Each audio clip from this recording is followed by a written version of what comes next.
Bir də uzmanlıqdan sonrakı o müddət var. Asistanlıq müddəti. Onun haqqında danışmaq istəyirəm. Ə, Mən 2016-2022-ci ildə tibb universitetindən məzun olmuşam. Sonra TUS imtahanı ilə Trabzon şəhərində Karadeniz Texnik Universiteti var. Ə, Oranın plastik sərayəsini qazanmışam və hal-hazırda orada çalışıram və 5 aylıq asistanam. Ə, Sizin də nə suallarınız olsa verə bilərsiniz. Mən əslində slaydda hər şeyi bir not şəklində düşmüşəm. Bu şəkildə yadından çıxmasın deyə. Buradan baxaraq sizə cavab verəcəm. Yəni danışmağa çalışacağam.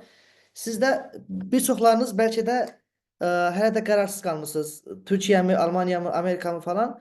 Hər mövzuya değinməyə çalışacağam. Çox da zamanınızı almaq bir fikrim yoxdur ki, mən də çox da e, uzun müddət, uzun süre danışa bilməyəcəm. Ona görə qısa bir müddətdə hər şeyi dibinə qədər belə deyim, etməyə çalışacağam. Amma ilk öncə sizin suallarınız varsa verin, sonra mən başlayayım. İstəyirsiniz siz başlayın, sualları ən axırda verərik. Həm də qeyd Olar. olunmuş suallarla birlikdə. Tamam. Özümü tanıttım. İndi baştan başlayaq. Bir dakika, bunu balacalaşdırım.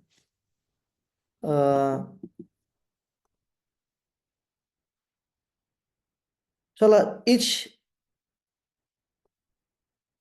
şey olsun ki, orada təhsil müddəti nə qədərdir? Bir dakika.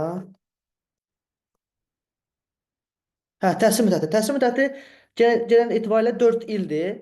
Yəni daxili branşlarda genəlliklə 4 ildir. Göz daxil olmaqla. Göz nə cərrahi hesab olunur, nə də daxili bir branş. Amma genel olaraq minimal cərrahi kimi düşünürəm. Ona görə gözün də təhsil müddəti 4 ildir. Amma bütün cərrahi branşların ortopedi və plastik cərrahi, atıram genel cərrahi olsun, bütün cərrahi branşların təhsil müddəti 5 ildir. Yəni 5 ildən sonra sən artıq uzman olursan. Amma daxili branşların hamısının eğitim sürəti isə 4 ildir. Yəni şu anlıq belədir. Amma əgər sən atıram yandal imtahanı vermək istəsən, 2 il, 3 il, onu tam əmin deyiləm, amma 2-3 il daha da üstünə qoya bilərsən. Məsələn, atıram, əgər sən daxiliyyədən uzman olmusan və daxili uzmansan, yanda olaraq endokrin istəyirsən. Sən əgər Türkiyədə endokrin üzrə yandal imtahanı versən, gələcəkdə sadəcə endokrinlə məşğul ola bilərsən. Yəni daxiliyyənin digər şeylərini eləyənməzsən. Məsələn, atıram, mən plastik cərraham, 5 illik təhsilim var. 5 il sonra oldum plastik cərrah. Əgər mən yandal olaraq Türkiyədə plastik cərrahiyənin sadəcə bir yandalı var. O da əl cərrahiyyəsi. Əgər mən atıram yandal versəm, əl cərrahiyyəsi olmaq istəsəm, bu zaman sadəcə əllə məşğul ola bilərəm. Yəni mən 5 il ərzində öyrəndiyim bütün o plastik cərrahi əməliyyatlar olur heç. Türkiyədə sistem belədir, yəni dövlət xəstəxanasında əgər işləyərsənsə, dövlət xəstəxanasında sənin yandal eğitiminə baxırlar. Əl cərrahı vermisənsə əllə məşğul olarsan. Yox, belə özəllərdə işləyərsənsə, Azərbaycana qayıdarsansa təbii ki, həm yandal verdiyin ixtisası, həm də plastik cərrahiyyənin digər qollarla da məşğul ola bilərsən.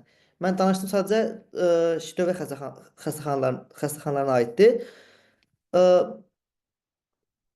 Nə qədər maaş alırıq? Ən önəmli şey budur. İndi bir çoxlarımız ən çox ağlına taxılan ən önəmli sual budur. Əfsuslar olsun ki, yabancı uyruklu olaraq maaşları çox düşükdür, çox azdır. Məsələn, mən Jordan diye bir ölkə var. Yəni ölkə demeyeyim də bir şəhər var nəsə də. Oradan bir anestezi bir asistan tanışım var. Onunla tanışırdım. Onun ortalama maaşı 60.000 TL'dir. 60.000 yabancı uyruklu olarak 60.000. Bunun 10-12 bini saf maaşdır, sabit maaş. İndi onun hamısını sizə izah edəcəm. Yəni toplamda qısacası yabancı uyruklu maaşı burada 50-60 bin arası dəyişir. Bəzi xəstəxanalar var ki, məsələn Bursa Uludağ xəstəxanası anlaşma qurub ki, yabancılarla. Siz gəlib bura asistan olaraq başlasanız yabancılara, mən sizə fiks olaraq 60 bin maaş verəcəm. Amma bəzi ölkələrdə, bəzi şəhərlər, bəzi xəstəxanalar bu 50-60 bin manatı sənə vermir. Sən gərək məhkəməyə verəsən ki, o məhkəmədə qazanıb o pul alasan. Yəni 50-60 bin yabancı maaşını almaq da asan bir şey deyil. Onun üçün sən gərək öncədən onu versən məhkəməyə. Məhkəmənin də sürəsi 1 il çəkir. 1 il ərzində məhkəmə təbii məhkəmə sən həmişə qazanırsan, %100 qazanırsan, yəni qazanmama ehtimalın yoxdur. Qazandığında da o pulu da alırsan. Dediyim kimi bəzi xəstəxanalar var, onlar öz adları çıxmasın deyə, məhkəmə işlərinə uğraşmasın deyə deyirlər ki, nə qədər yabancı uyruklu var, qazanıbsa mən direkt sizin maaşınızı verəcəm. İndi keçək türklərin aldığı maaşa. Türklərin özlərindən aldığı maaş e, tam maaş 110-115 min TL'dir. Yəni mən öz xəstəxanamdan örnək götürürəm. Mənim xəstəxanamda bir cərrahın aldığı maaş ortalama 110, 115, 120 min arası dəyişir. O da bizi pula çevirəndə nə qədər eləyir? 5600, 5700 manat pul eləyir ki, bu da yəni bir ailəni dolandıracaq qədər, yetəcək qədər bir maaşdır məncə. Tək yaşayırsansa lap gözəl. Ee, Saf maaşlar hamısı 110-115 min deyə keçmir. Hamısı birdən bir sən kartına oturmur. Sənə iki dənə kart verirlər. Bir, xəstəxananın kartı var. Bir də dövlətin sənə verdiyi bir kart var. Ziraat hesabı. Çox dərinə girməyəcəm. Qısacası demək istəyirəm ki, sənin bu 110-115 min olan maaşın bir gündə yatmır. Hər ayın 15-dən 15-nə bu saf maaş var burada 66 min. O sənin kartına yatır. 14'ü akşam saat elə bil 00:10, 00:20 elə bil gecə saat 10 belə deyim 15'i oldu. Olan kimi sən kartına yatırsan 15'i saat durup baxırsan ki, kartında sənin saf maaş qədər maaşın var. Yəni bu qədər maaş var. 110 min değil də tam 66 min saf maaşın olur. 66 min. Yəni şu anlık belədir. Amma bir də diğer şeydən də alabilirsən maaş. Taban teşviş bir dakika. Ha, taban teşviş diye bir şey var. Bu xəstəxananın sənə verdiyi maaşdır. Bu saf maaş dediyim, bu şey var ya, dövlətin sənə verdiyi maaş, dövlətin. Amma taban teşviş dediyimiz maaş xəstəxananın sənə verdiyi maaşdır. O da hardasa taban və teşviş deyə iki hissəyə bölünür. Taban 27 min, mən özümdən danışıram, öz xəstəxanamdan danışıram. Taban 27 min, teşviş 10 min arası dəyişir. 10 min. Ee, Ayın 14'ü 15'i arası 10 min yatır. Ayın hardasa bugün səsidir. Bugün 22'sidir. Dünlə yatır. Hə, 21'i, 20'si, 21'i falan bu ərəfələrdə o çox olan yatır. Yəni taban yatır. 27 bin yatır. Növbət parası da hər ayın axırı yatır. Məsələn, bu ay mənə nə qədər növbət yazılıbsa, o ayın axırı növbət tamamlanır, maaş yatır. O da 10 mindir. Bəs yaxşı, növbət parasını necə hesablayırlar? Növbət parası belədir. Saat başı 145 TL'dir. Yəni sənin növbətdə qaldığın hər saat 145 TL pul alırsan. 145 TL. Həftə içi, həftə sonu növbət tuta bilirsən. Həftə sonu tutduğun növbətlər, həftə içi tutduğun növbətlərin saatları fərqlidir. Həftə içi tutduğun növbətlərin sayı 8 saatdır. Cuma günü dediyimiz 5-ci gün bildiyim qədərilə 24 saat hesablanır. Pazar günü 16 saatdır deyəsən. Nəsə qarışıqdır. Sizə çox dərindir bu mövzular. Sadəcə izah etməyə çalışıram ki, maaş necə yatır. 145 bu toplam tutduğun saatləri toplayırlar, vururlar 145'ə. Çıxan qədər sən maaş alırsan, növbət parası. İndi ayın axırında sən nə qədər pulun oldu? 10 min növbət parası, saf 66 bin, taban təşviş isə 37 bin, 40 bin arası dəyişir. O da toplam edir 115 min TL. 115 min TL də aşağıda kimsə bir şey yazıb. Cuma 16.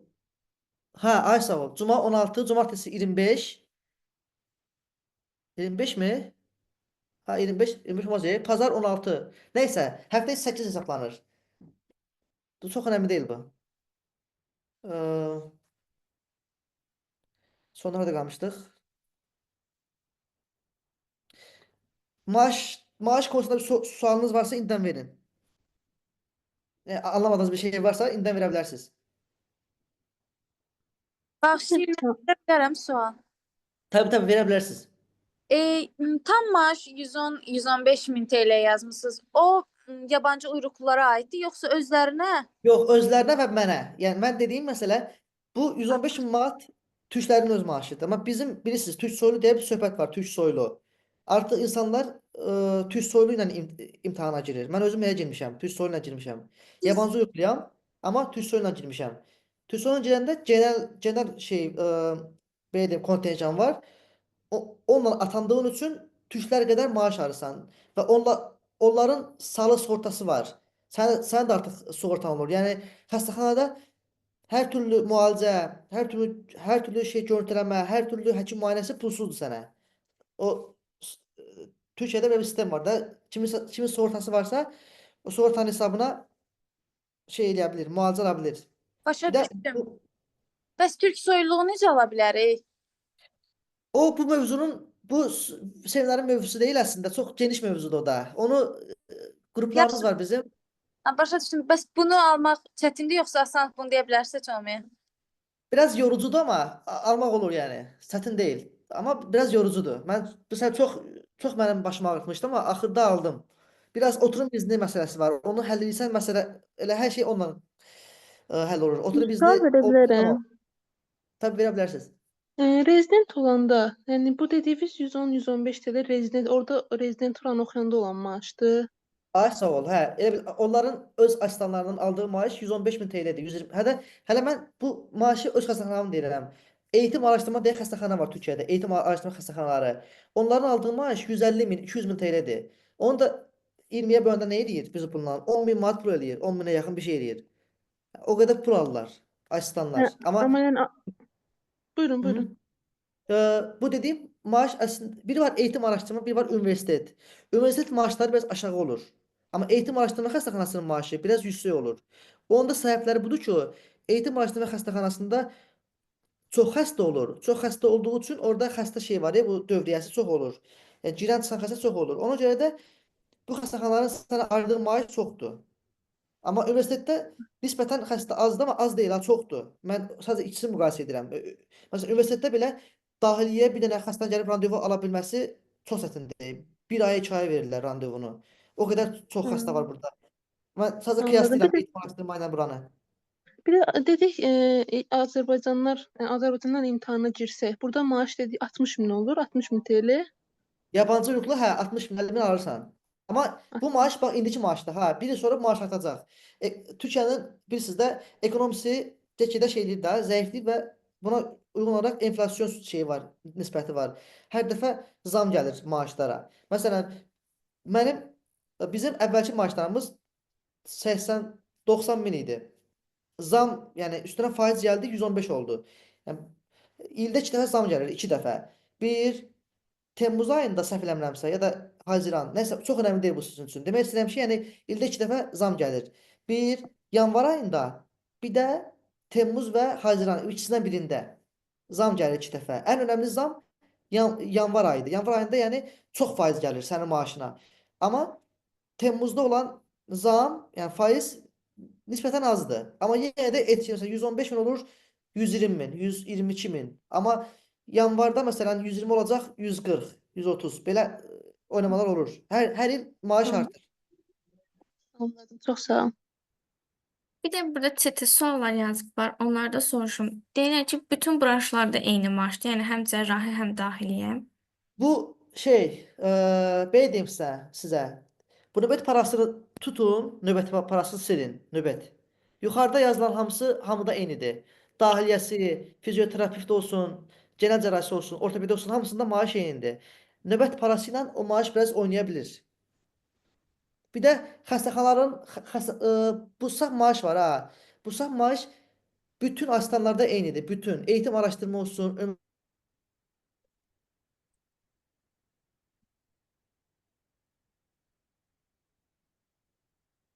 taban teşviş. Amma Rize Tayyip Erdoğan bir xəstəxanası var da bizim Trabzonun qonşu şəhəri Rize. Onların verdiyi taban teşviş maaş 50 minə yaxındır. 50 min onlar taban teşviş alır. Yəni xəstəxana dəyişir. Eğitim araşdırmada bu çox yüksəkdir taban teşviş. Ondan çox onca onların maaşı yüksəkdir. Yəni eğitim araşdırmada maaş niyə yüksəkdir? Sualın cavabı onların taban teşvişi çoxdur. Niyə çox taban teşvişi? Çünki eğitim araşdırmada xəstə çoxdur. Xəstə çox olduğu üçün dolayısıyla asistan çoxdur. Yəni dolayısıyla eğitim araşdırmanın e, maddi şeyi çox yaxşıdır. Deposu yaxşıdır. O yüzden sana çox pul verir ora. Taban teşviş. Bir də bu taban təşviq haqqında sual var ki, bu nədir? Bunu izah edə bilərsən Bu elə zəhmət onu demək istəyirəm. Bax yenə deyirəm, başdan izləyim. Sənin ayın sonu 115 min, 120 min TL maaşın olur. Dövlətin sənə verdiyi maaş 66 mindir. Saf maaşdır bu. Bu dəyişmir.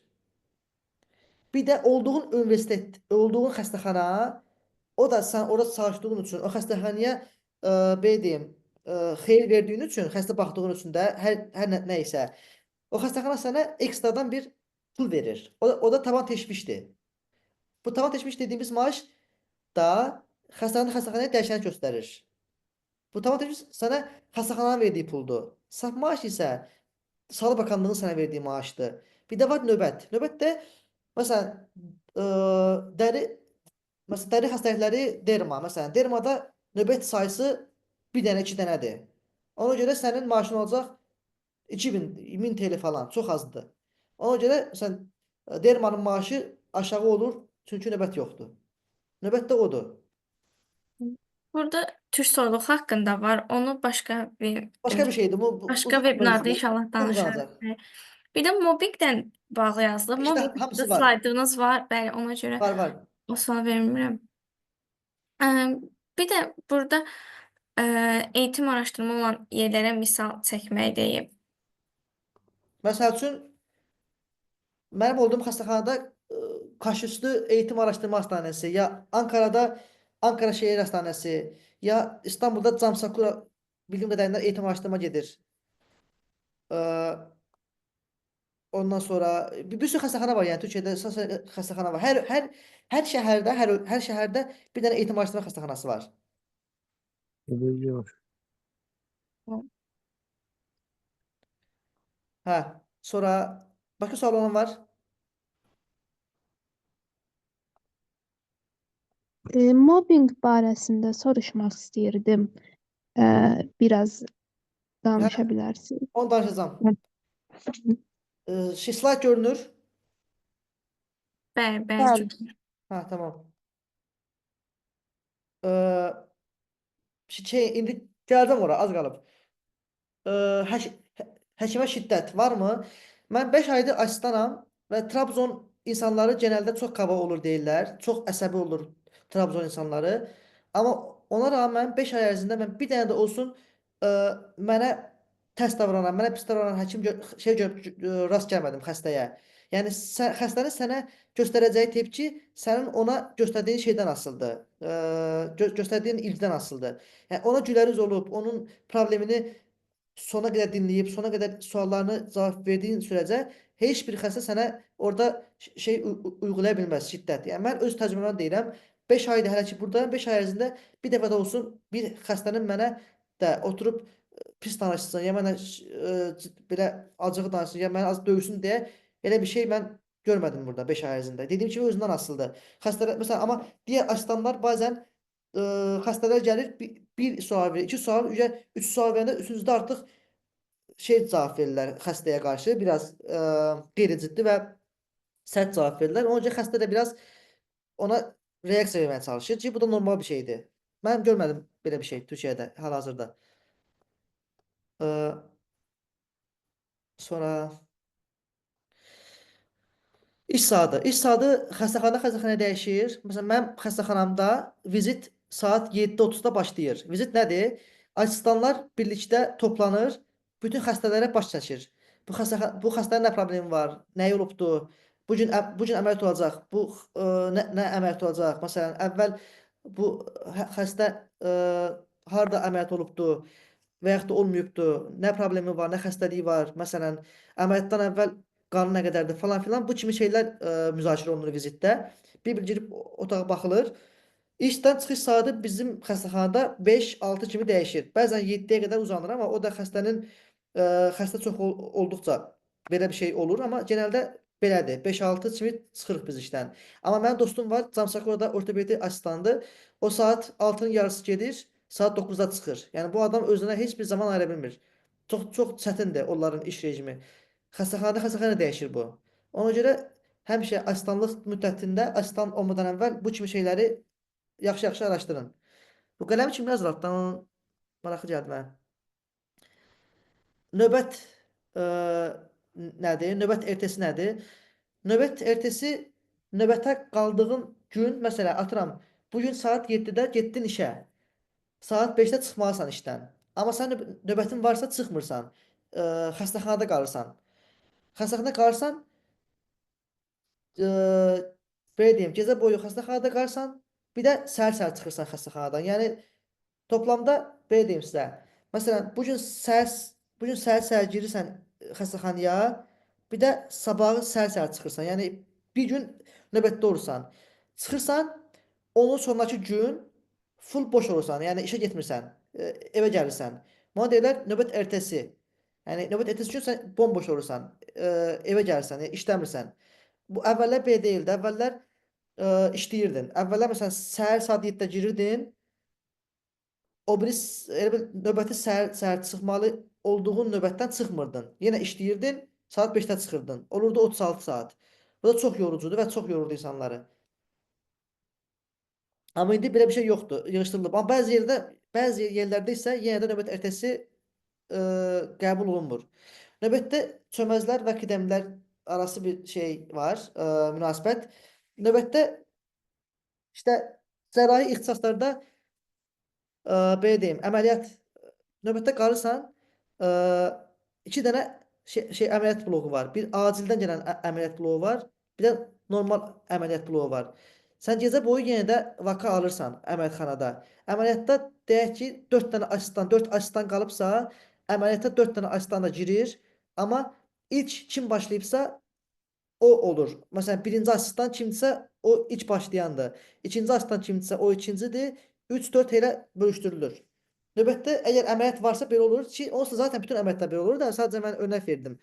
Növbətdə də növbət boyunca xəstələrə baxırsan, xəstələrə şeysən, onların izləmini edirsən, böyük ən üstünə baş aslanlara bilgi versən, hocalara bilgi versən. Yəni, belə bir şeydir. Sualı olan olsa verər, açıqlayaram. Bu da geniş mövzudur, çox dərin girməyəcəm. Bir də qida mobbing deyirdiniz, onu bir cavablayım ilk öncə. Haradaydı?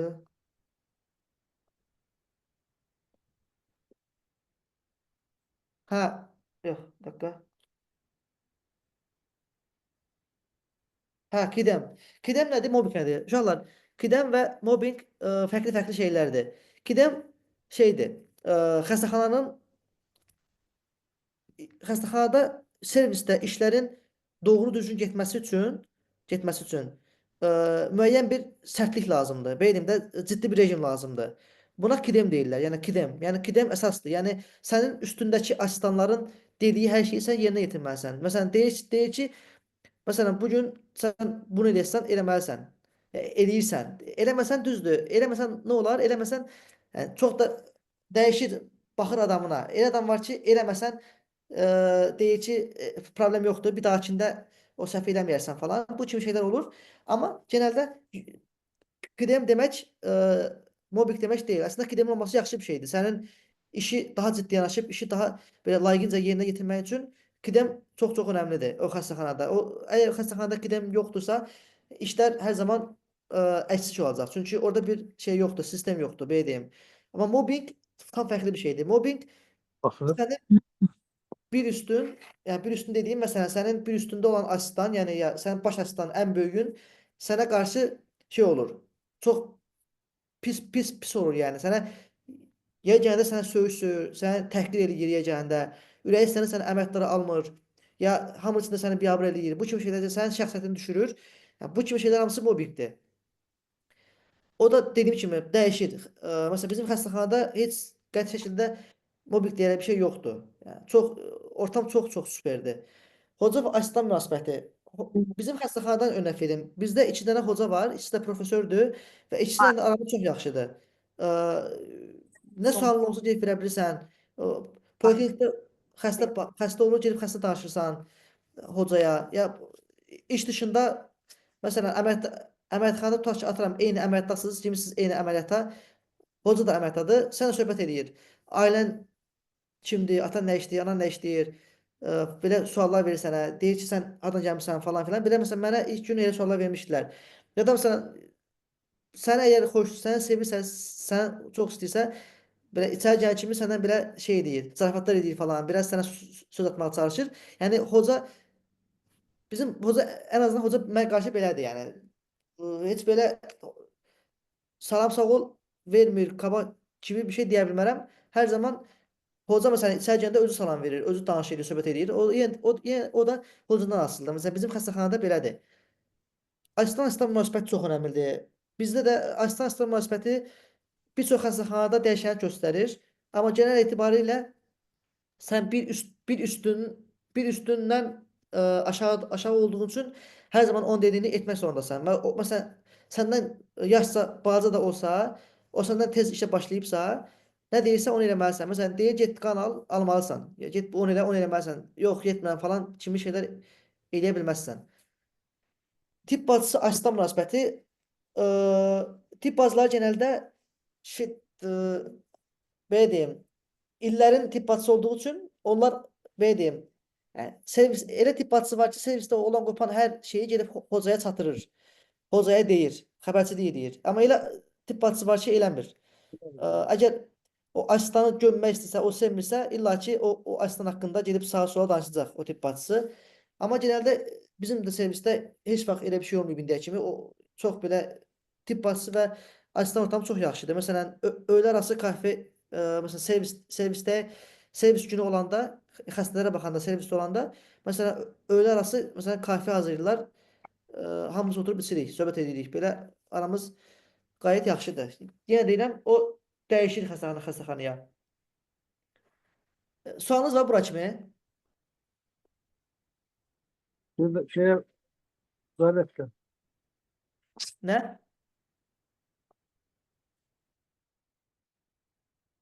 Bir dənə sual var burada baş asistan necə seçilməsi ilə bağlı.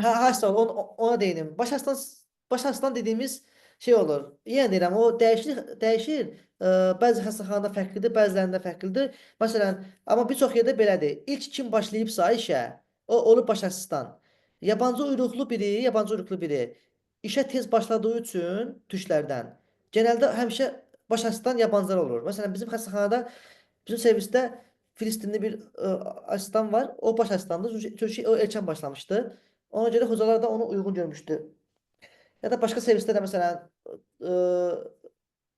Adana Çukurova'da da elə idi. Tanışım var.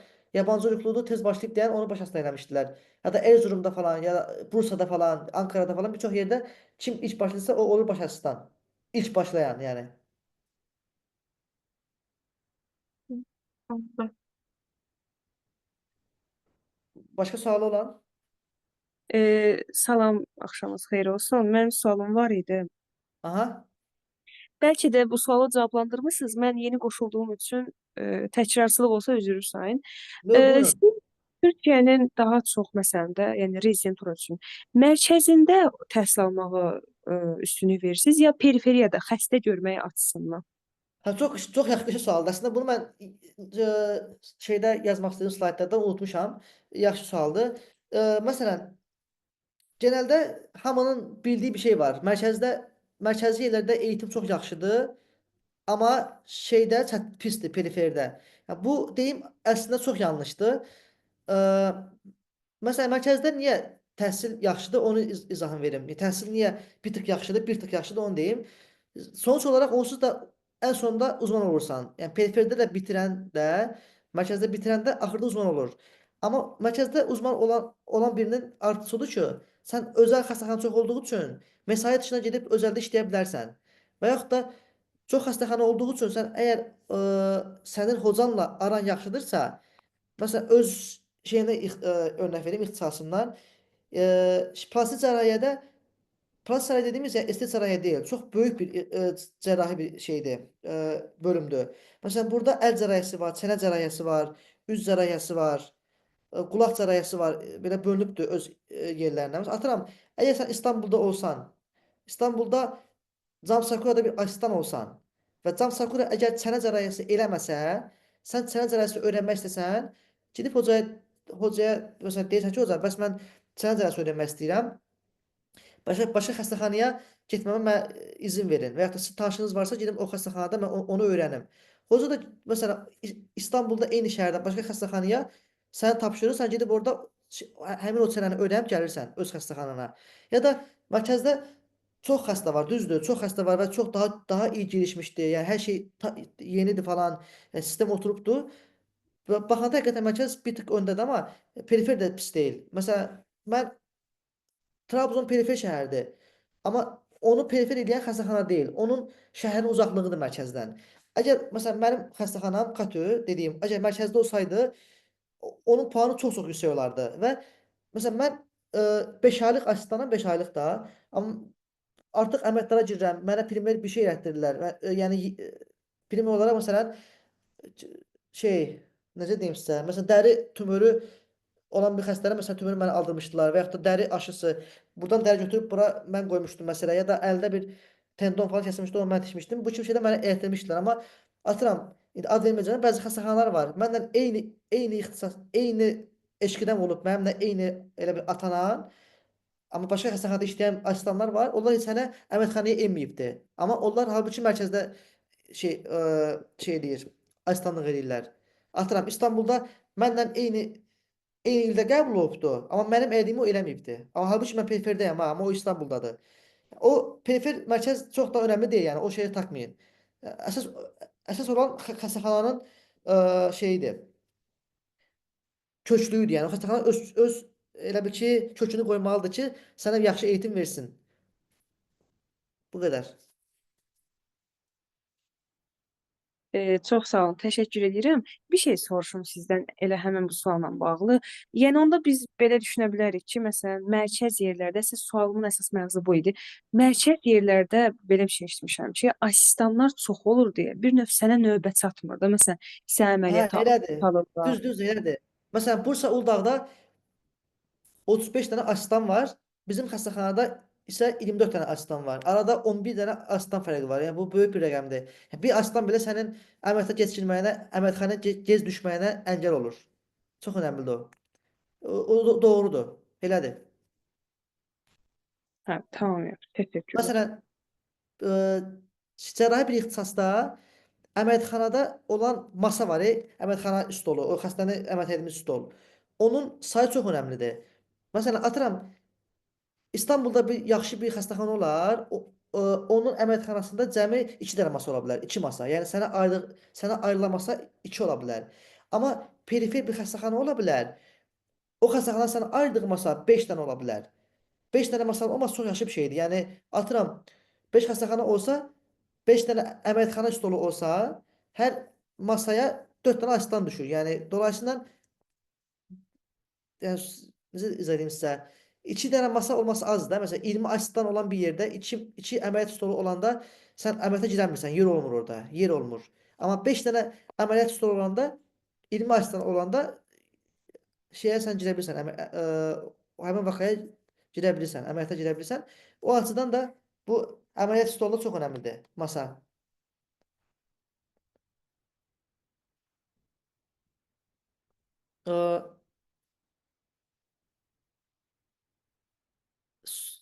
Başqa sual olan varmı hələ ki? Buna görə soruşmaq. Başqa mövzulardan suallar var, daha doğrusu bu mövzudan biraz kənar. Hə, Siz slaydınızı bitirin, ən sonda sualların hamısını bir yerdə verərik sizə. olar. Harda qalmışdım mən? Növbəti izah etdim. Növbət onsuz da bildiniz də necədir? Növbət ətrəsində bildiniz. Xəstə sayı. Əslində izah etdim. Xəstə sayı çox önəmlidir təbii ki, xəstəxanada. Nə qədər köklü bir xəstəxana olsa, o xəstəxananın da gələn adam sayı çox olur. Məsələn, öz xəstəxanamdan örnək verim. Mənim xəstəxanam Kaptu xəstəxanası ta eski illərdən açılıb. Uzun zamandır fəaliyyət göstərir və öz kökünü qoyub. Ona görə kimin başına nə gəlsə, həmən gəlir bizim xəstəxanaya. Çünki illərdir bu xəstəxana fəaliyyət göstərir. Ona görə də şey çox önəmlidir, təcrübə. Əməliyyatlara giririkmi?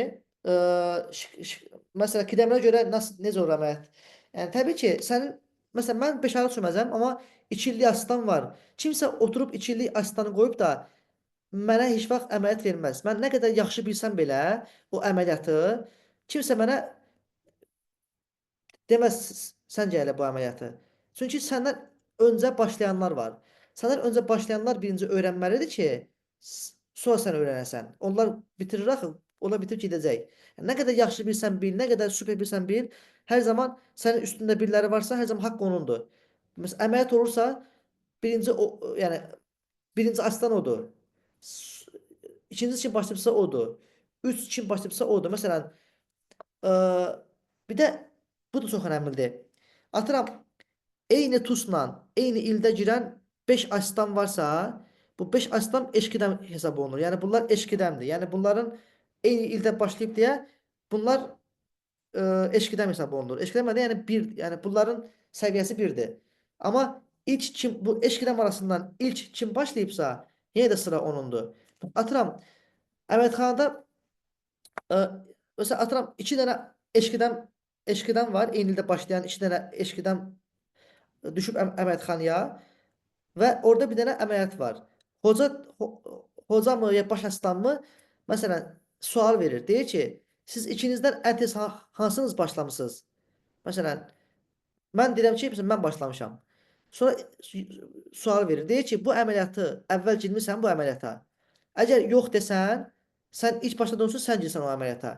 Yox, əgər sən əvvəlcədən o əməliyyatda olmusansa, bilirsənsə, haqq o digər gec başlayanındır. Yəni yenə də eşqidəm arasında bu kim tez başlayıbsa, yenə də hər zaman haqq onundur. Belə bir şey də var. Bunu izah elədim. Kremobik.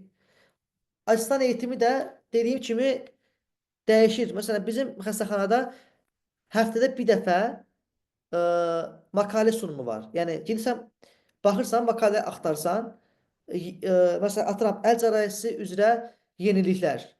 Makale bulub gəlib onu belə asistanlar, hocalar hamısı belə yığışır otağa. Orada danışsan belə bütün asistanlara, hocalara o makaləni oxuyub danışırsan. Və yaxud da sunum olur. Belə şey hazırlayırsan, sunum hazırlayırsan belə atıram əl cərayəsi ya maksilofasial cərayyə ya atıram memə böyütmə, memə küçültmə ya da göz qapağı onarımı kimi belə mövzular haqqında sunum hazırlayıb gəlib onu hocalara danışırsan. Bu da olur asistan eğitimi. Konqrelər olur məsələn başqa şəhərlərdə. Hocadan izin alıb ora gedə bilərsən ki, konqre yaxşı bir şeydir. Gedirsən orada yeni insan tanıyırsan, yeni belə deyim də, yeni həkim tanıyırsan və o həkim də səni tanıyır, sən onu tanıyırsan. Sən bir gün məsələn məzun olandan sonra harda əksiyin varsa, harda zəif yerin varsa, məsələn o tanış olduğun həkimə yazıb onunla eyni əməliyyatlara girə bilərsən. Ona görə konqrelər yaxşı bir şeydir o açıdan. Nə qədər konqre edirsən, o qədər yaxşıdır. Məsələn, ən yaxşı örneği sizə belə verim. Bir tanıdığım biri var.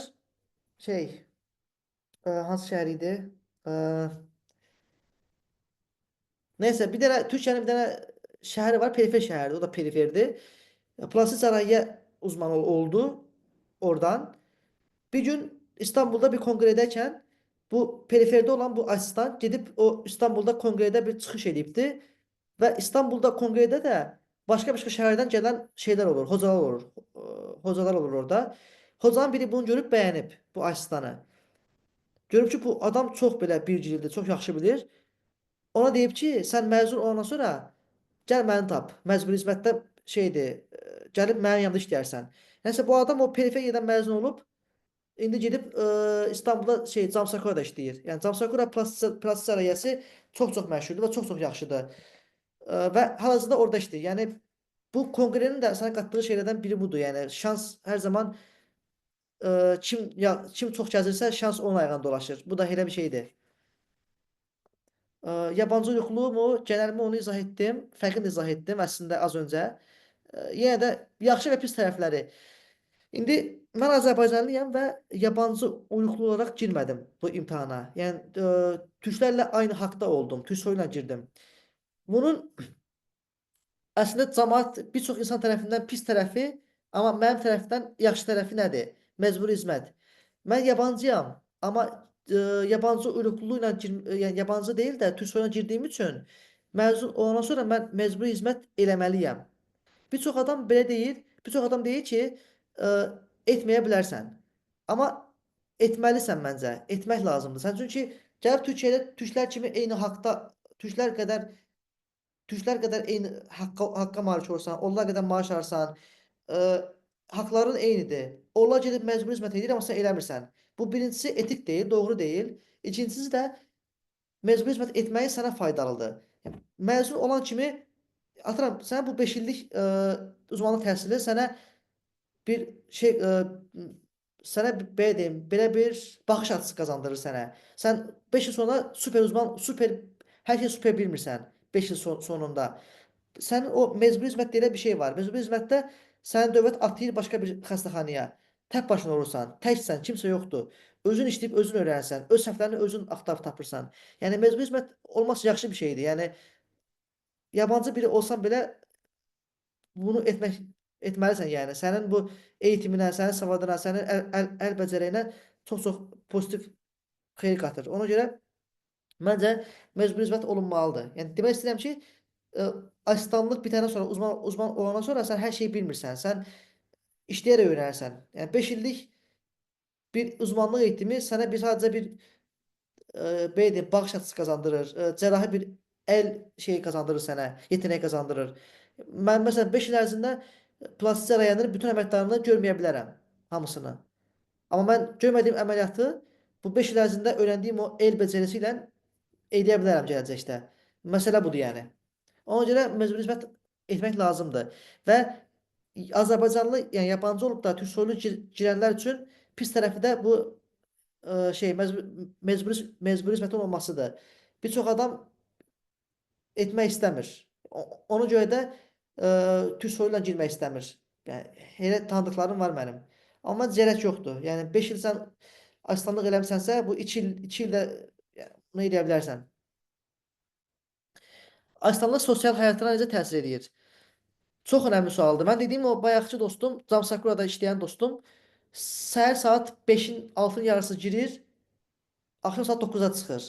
Tamam, indi bu adam necə əylənsin, gəlsin, özünə vaxt ayırsın. Ancaq və ancaq növbət ertəsi edə bilər ya da 6 bazar.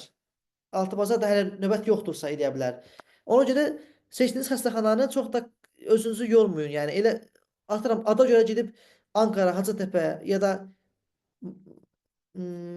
məsələ Çapa, Marmara yazmağın mənası yoxdur. Sən orada gördüyün eğitimi onsuz da başqa yerlərdə görürsən. Biraz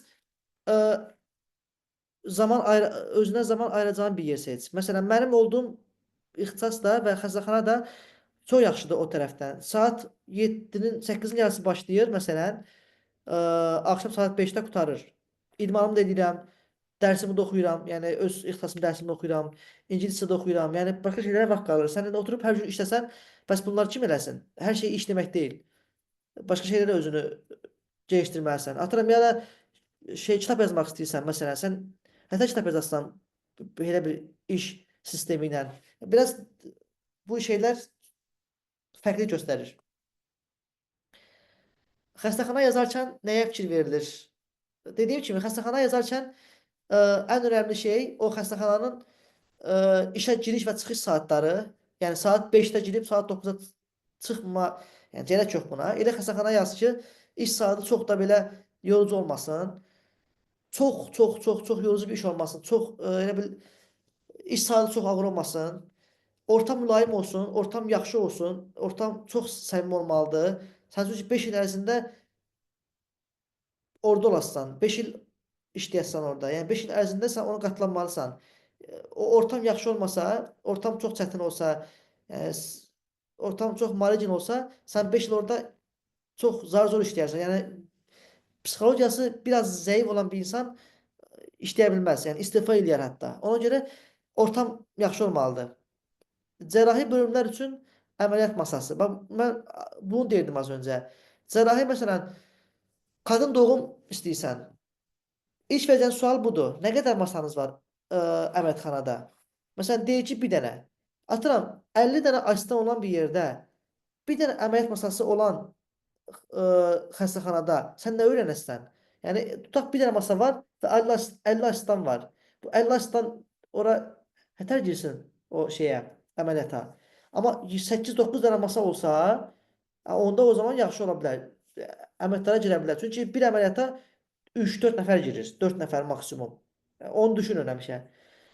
Eğitim Araşdırma Hastanəsi az öncə sizə izahını verdim əslində fərqlərini, onu bilirsiniz. Niyə Türkiyə? Türkiyə bilmirəm. Mən Almaniyada işləyənməzdim çünki Almaniyada çox uzun sürür orada həkim olman sənin. Biraz almanlar çox titizdir bu konuda. Yəni səni e, tam öyrənmədən xəstə üstünə göndərmirlər. Çox səni şey eləmirlər, işə yönəldirmirlər falan. Təbii bunun istisnaları var. Elə yerlər var ki, yaxşı öyrənirsən, şansın gətirir. Amma genel etibarilə danışanda Almaniyada sənin yetişmən çox uzun süre alır. Çox önəmli nöqtə də ekonomidir. Ekonomi bizim yaşam həyatımıza necə təsir göstərir? Məncə göstərmir. Çünki sən həkimsən, sən 110 min maaş alırsan.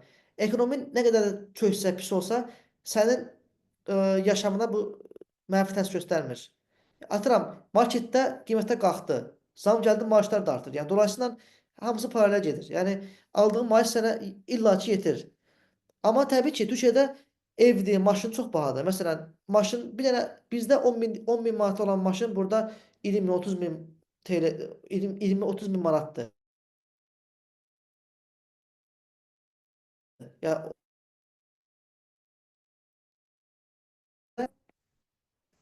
bunları düşünəndə Türkiyəyə gələrsən biraz o şeyləri düşünün. Ekonomisi yəni bu durumdadır amma yenə də həkim bu durumdan sağ kurtulur belə deyim. Məzun olduqdan sonra başqa ölkəyə getmək fikrin mən öz üstündən danışım. Məsələn, mən Amerikaya gedib 1-2 il orada öz ixtisasımı yüksəltmək istəyərəm ki, bir çoxlarınız da bunu istəyər. Amma bunun üçün də bu da uzun mövzudur, çox dərin girməyəcəm. Azərbaycana qayıtmaq istəyirsənmi? Bu da çox önəmlidir məncə. Mən qayıtmaq istəmərəm, çünki Türkiyədə akademik cəhətdən böyümək, zirvəyə çıxmaq çox belə asandır. Asan deməyim də, yəni əlçatandır, belə deyim. Çünki Türkiyədə sənin məşhur olmaq çox asandır. Yəni atıram, dünya çapında bir cərrah olman Azərbaycanda çətindir, amma şeydə çox asan Türkiyədə. Çünki Türkiyədə artıq tibb gelişib, bütün yeni cihazlar Türkiyədə var. Eğitim çox fərqlidir burada. Amma Azərbaycanda biraz çətindir o şeylər əlçatan deyil. Bir dosent profesör olmaq üçün Azərbaycanda bir pul verməlisən. Sənə heç kim pul vermədən prof eləmir. Amma Türkiyədə elə deyil. Türkiyədə oxuyursan, zəhmətinlə olsan profesör, ya olsan dosent. Ona görə Türkiyə daha yaxşıdır bu cəhətdən. Türkiyədə kiralar və yaşam. Kiralar təbii ki artır. Məsələn, 15-20 min TL evin puludur. Sənin də aldığın maaş 110 mindir. Yəni 110 minin qabağında bu 15-20 min heç nədir. Yəni kef elə, çox da önəmli deyil.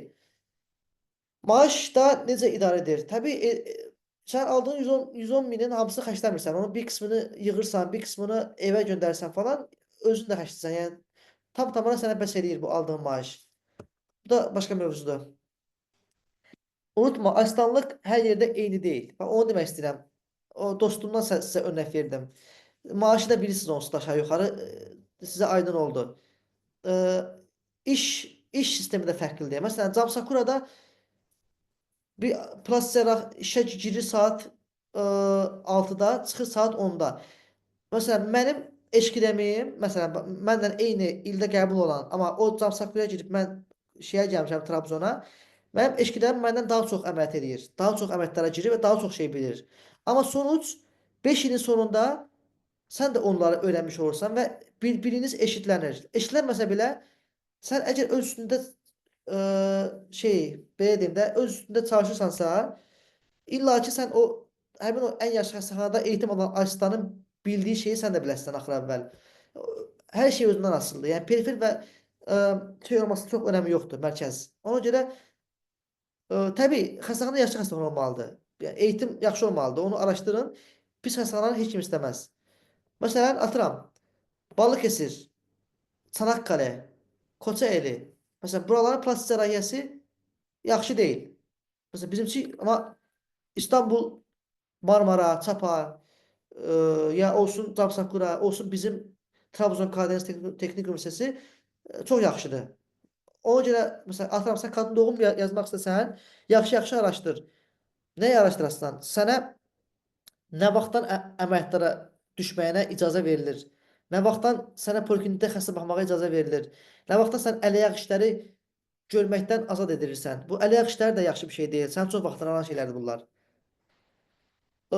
Uşaqlar, ə, mən qısaca danışdım bu qədər. Bilirəm çox qarışıq oldu. Bir çoxunuzun başı yandı. Bir çoxunuz başa düşmədiniz nə danışdım, nə etdim, amma genel olaraq bir genel ufqunuz yarandı, bir bilginiz yarandı nələrdir. Əlavə suallarınız varsa indi oxuyuram buradan. Hamınızın sualınıza cavab verəcəm. Siz də sualınız olarsa buradan cavab verin. Bir də mənim WhatsApp, Instagram və Telegram hesabımı yazmışam.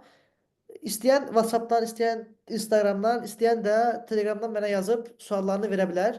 Hər zaman sizin ağlınıza qalan hər türlü suallara cavab verməkdən qürur hissi duyaram.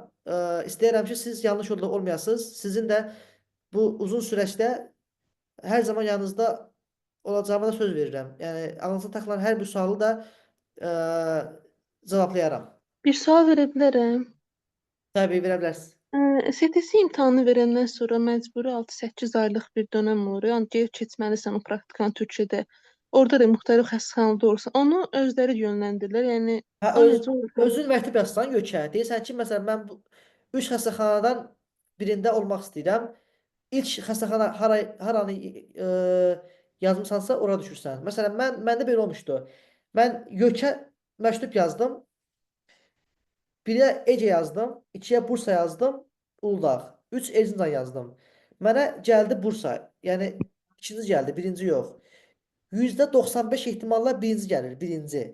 Mənə amma ikinci gəldi. Çünki mənim vaxtımda Ece'ni çox adam yazırdı. Çox adam yazırdı. O qədər adam var idi ki Ece'də. Yer qalmamışdı orada. Mən getdim şeyə, Bursaya düşdüm yəni ikinciyə.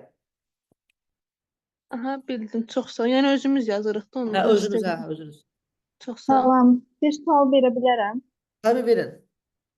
Yabancı kontenjandan seçim edib sonra məhkəməyə versək, hocalar və ya asistanlar tərəfindən mobbinq olunurmu? Məhkəməyə Yo, əlaqəsi verdiyiniz yoxdur. üçün. Haqqı təbii sən. Əslində onlar deyir ki, get məhkəməyə ver. Əlaqəsi yoxdur. Heç əlaqəsi yoxdur. Tamam. Çox sağ olun. Sağ olun.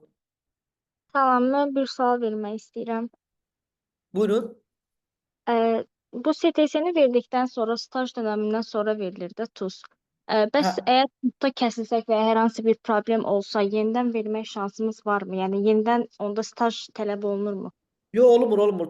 Staj bitdi, dəyişiklik, yəni diploman. Bax bu nədir sistem? Bu şey, məsələn sən diplomunu bu ölkə tanımır, Türkiyə tanımır. Deyir ki, gəl staj elə burada. Sən diplomunu tanıyım mən. Sən diplomunu tanıtdırırsan, məsələ bitdi. Lap 100 dənə TUS ver, keçmə, o yanmır o. Bir də staj dönəmi fərqlilik göstərir. Minimum nə qədərdir? 6 aydır bildiyim qədərilə. Sizdə Bu 6 arta aydır. bilər. Mənim ilimdə 8 ay oldu. Mənim ilimdə. Çünki mənim ilimdə Covid vaxtı Covid olduğu üçün bizdə bəzi ixtisaslar keçilmədi mənim ilimdə. Məsələn, ginekologiya, nə bilim, nə idi, çox şeylər vardı. Keçilməmiş deyən 8 ay oldu bizdə. Amma sizdə hamısı keçilib deyə sizdə 6 ay olacaq. Oldu, çox sağ olun. Buyurun. Doktor, mənim bir sualım olacaq. Ümumi TUS sürəciniz nə vaxtdan başlayıb? Yəni neçənci kursdan başlayaraq? Mən başlamışam, amma textbook falan oxumuşam, türkçə oxumuşam. 5-ci kursdan elə belə TUS kitablarına baxdım, təməllərdən. Elə belə baxdım ha. Biokimya, səs kayıt dinlədim. TUSEM, nə bilim, patoloji dinlədim, amma oxumadım. Sadəcə dinlədim səs kayıtlarını. Çünki ondan əvvəl oxumuşdum patoloji. Məsələn, Robbins oxumuşdum 2 dəfə. Guyton var oxumuşdum. Bir də kitab var, Costanzo. Onu oxumuşdum falan. Ona görə çox da TUSa girmirdim. 5-ci kursun yayında getdim, sentyabrın getdim, tip dili verdim, gəldim İstanbulda. Gəldim oktyabrın 1-dən oturdum, 6-cı kursun oktyabrın 1-dən oturdum, imtahan hazırlaşdım. Klinik fənlərə. Oktyabr 1 başladım, 11 ay hazırlaşdım, getdim verdim imtahanı, sonra getdim staja. Sonra TUS verdim. Bu müddət 2022-də məzun oldum, 2024-də işə başladım. Yəni 2 il vaxtım getdi.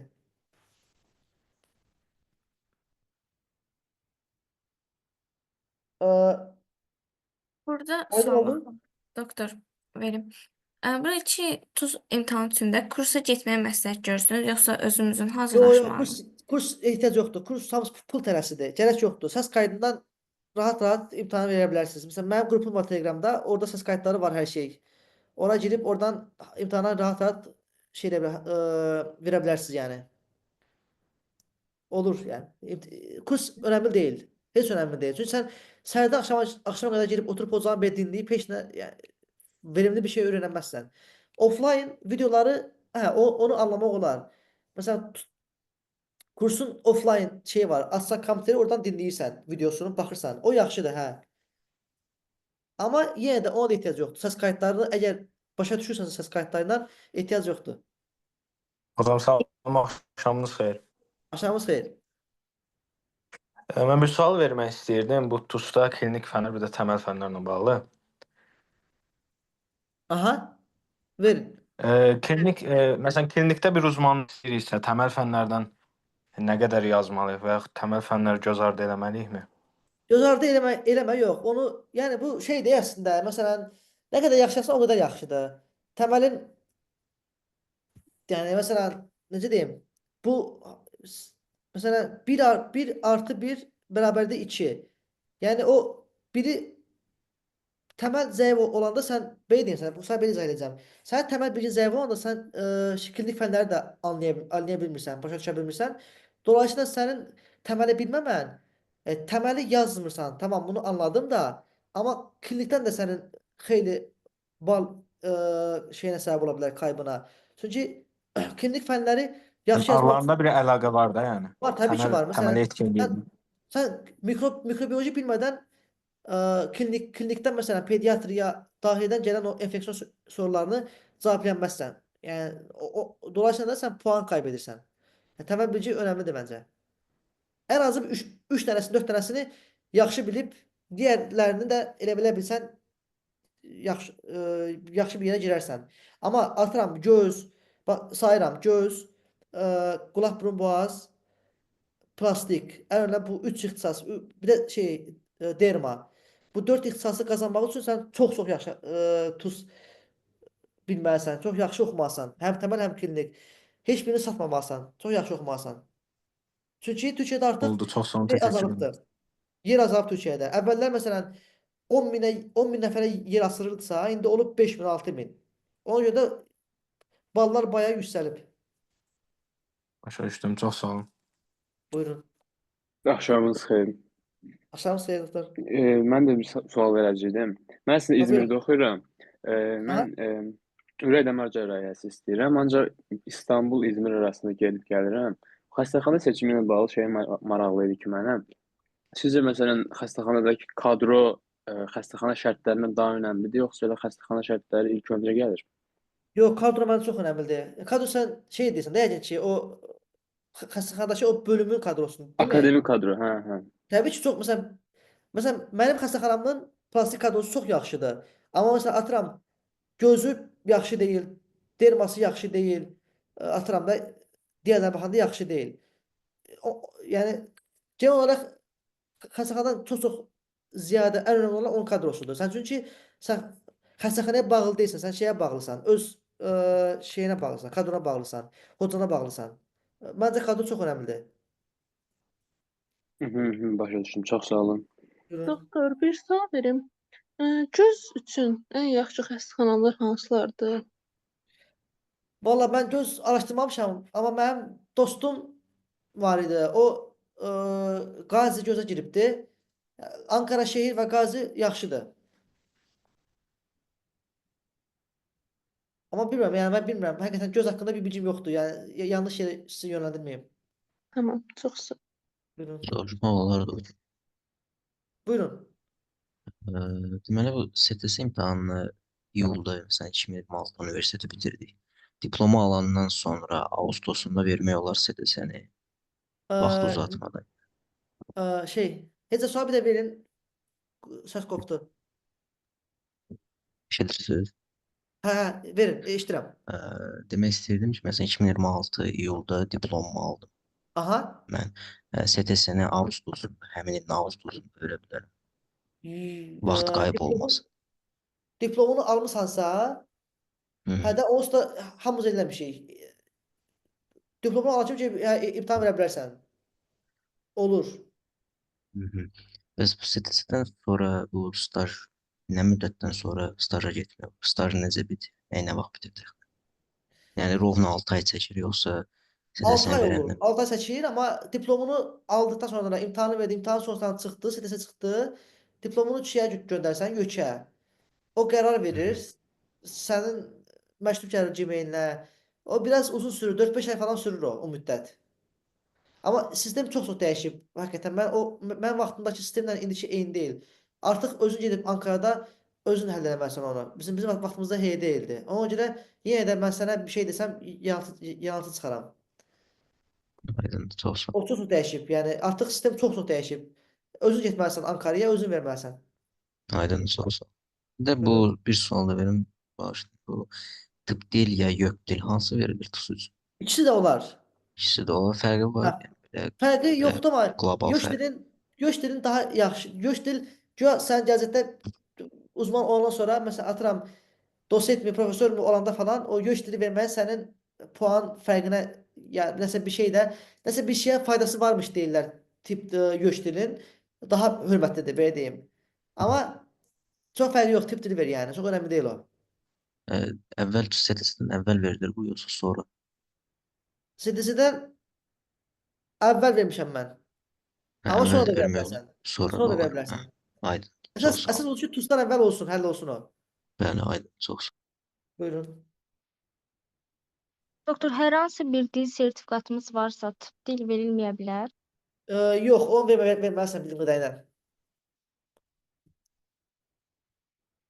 Bəs bir də məcburi xidmətlə bağlı soruşmaq istəyirdim. Bayaq dediniz ki, 2 il müddətində olunmalıdır. Əgər Türkiyədə qalıb işləməyəcəyimsə, yenə də mütləqdir, yəni Azərbaycana qayıtmaq üçün. Yəni bax, əgər türk soylu ilə girmisənsə və 5 ilin sonunda məzun oldun və türklər özü məcburi xidmət eləyir və sən də eləməlisən, amma mən çox eşitmişəm, deyirlər ki, bizə şərt deyil. Sən məzun olandan sonra ərizə yazıb göndərsən ki, mən burada qalmaq istəmirəm, mən gedirəm öz vətənimə. Yazırsan, diplomunu alıb çıxıb gedirsən Azərbaycana. Elə bir şey də olurdu deyirlər. Amma bilmirəm, varmı yoxmu onu deyənmərəm. Hələ ki bir sistemdə bir boşluq var. O boşluğu bir çoxu elə kullanır, istifadə edir o boşluqdan.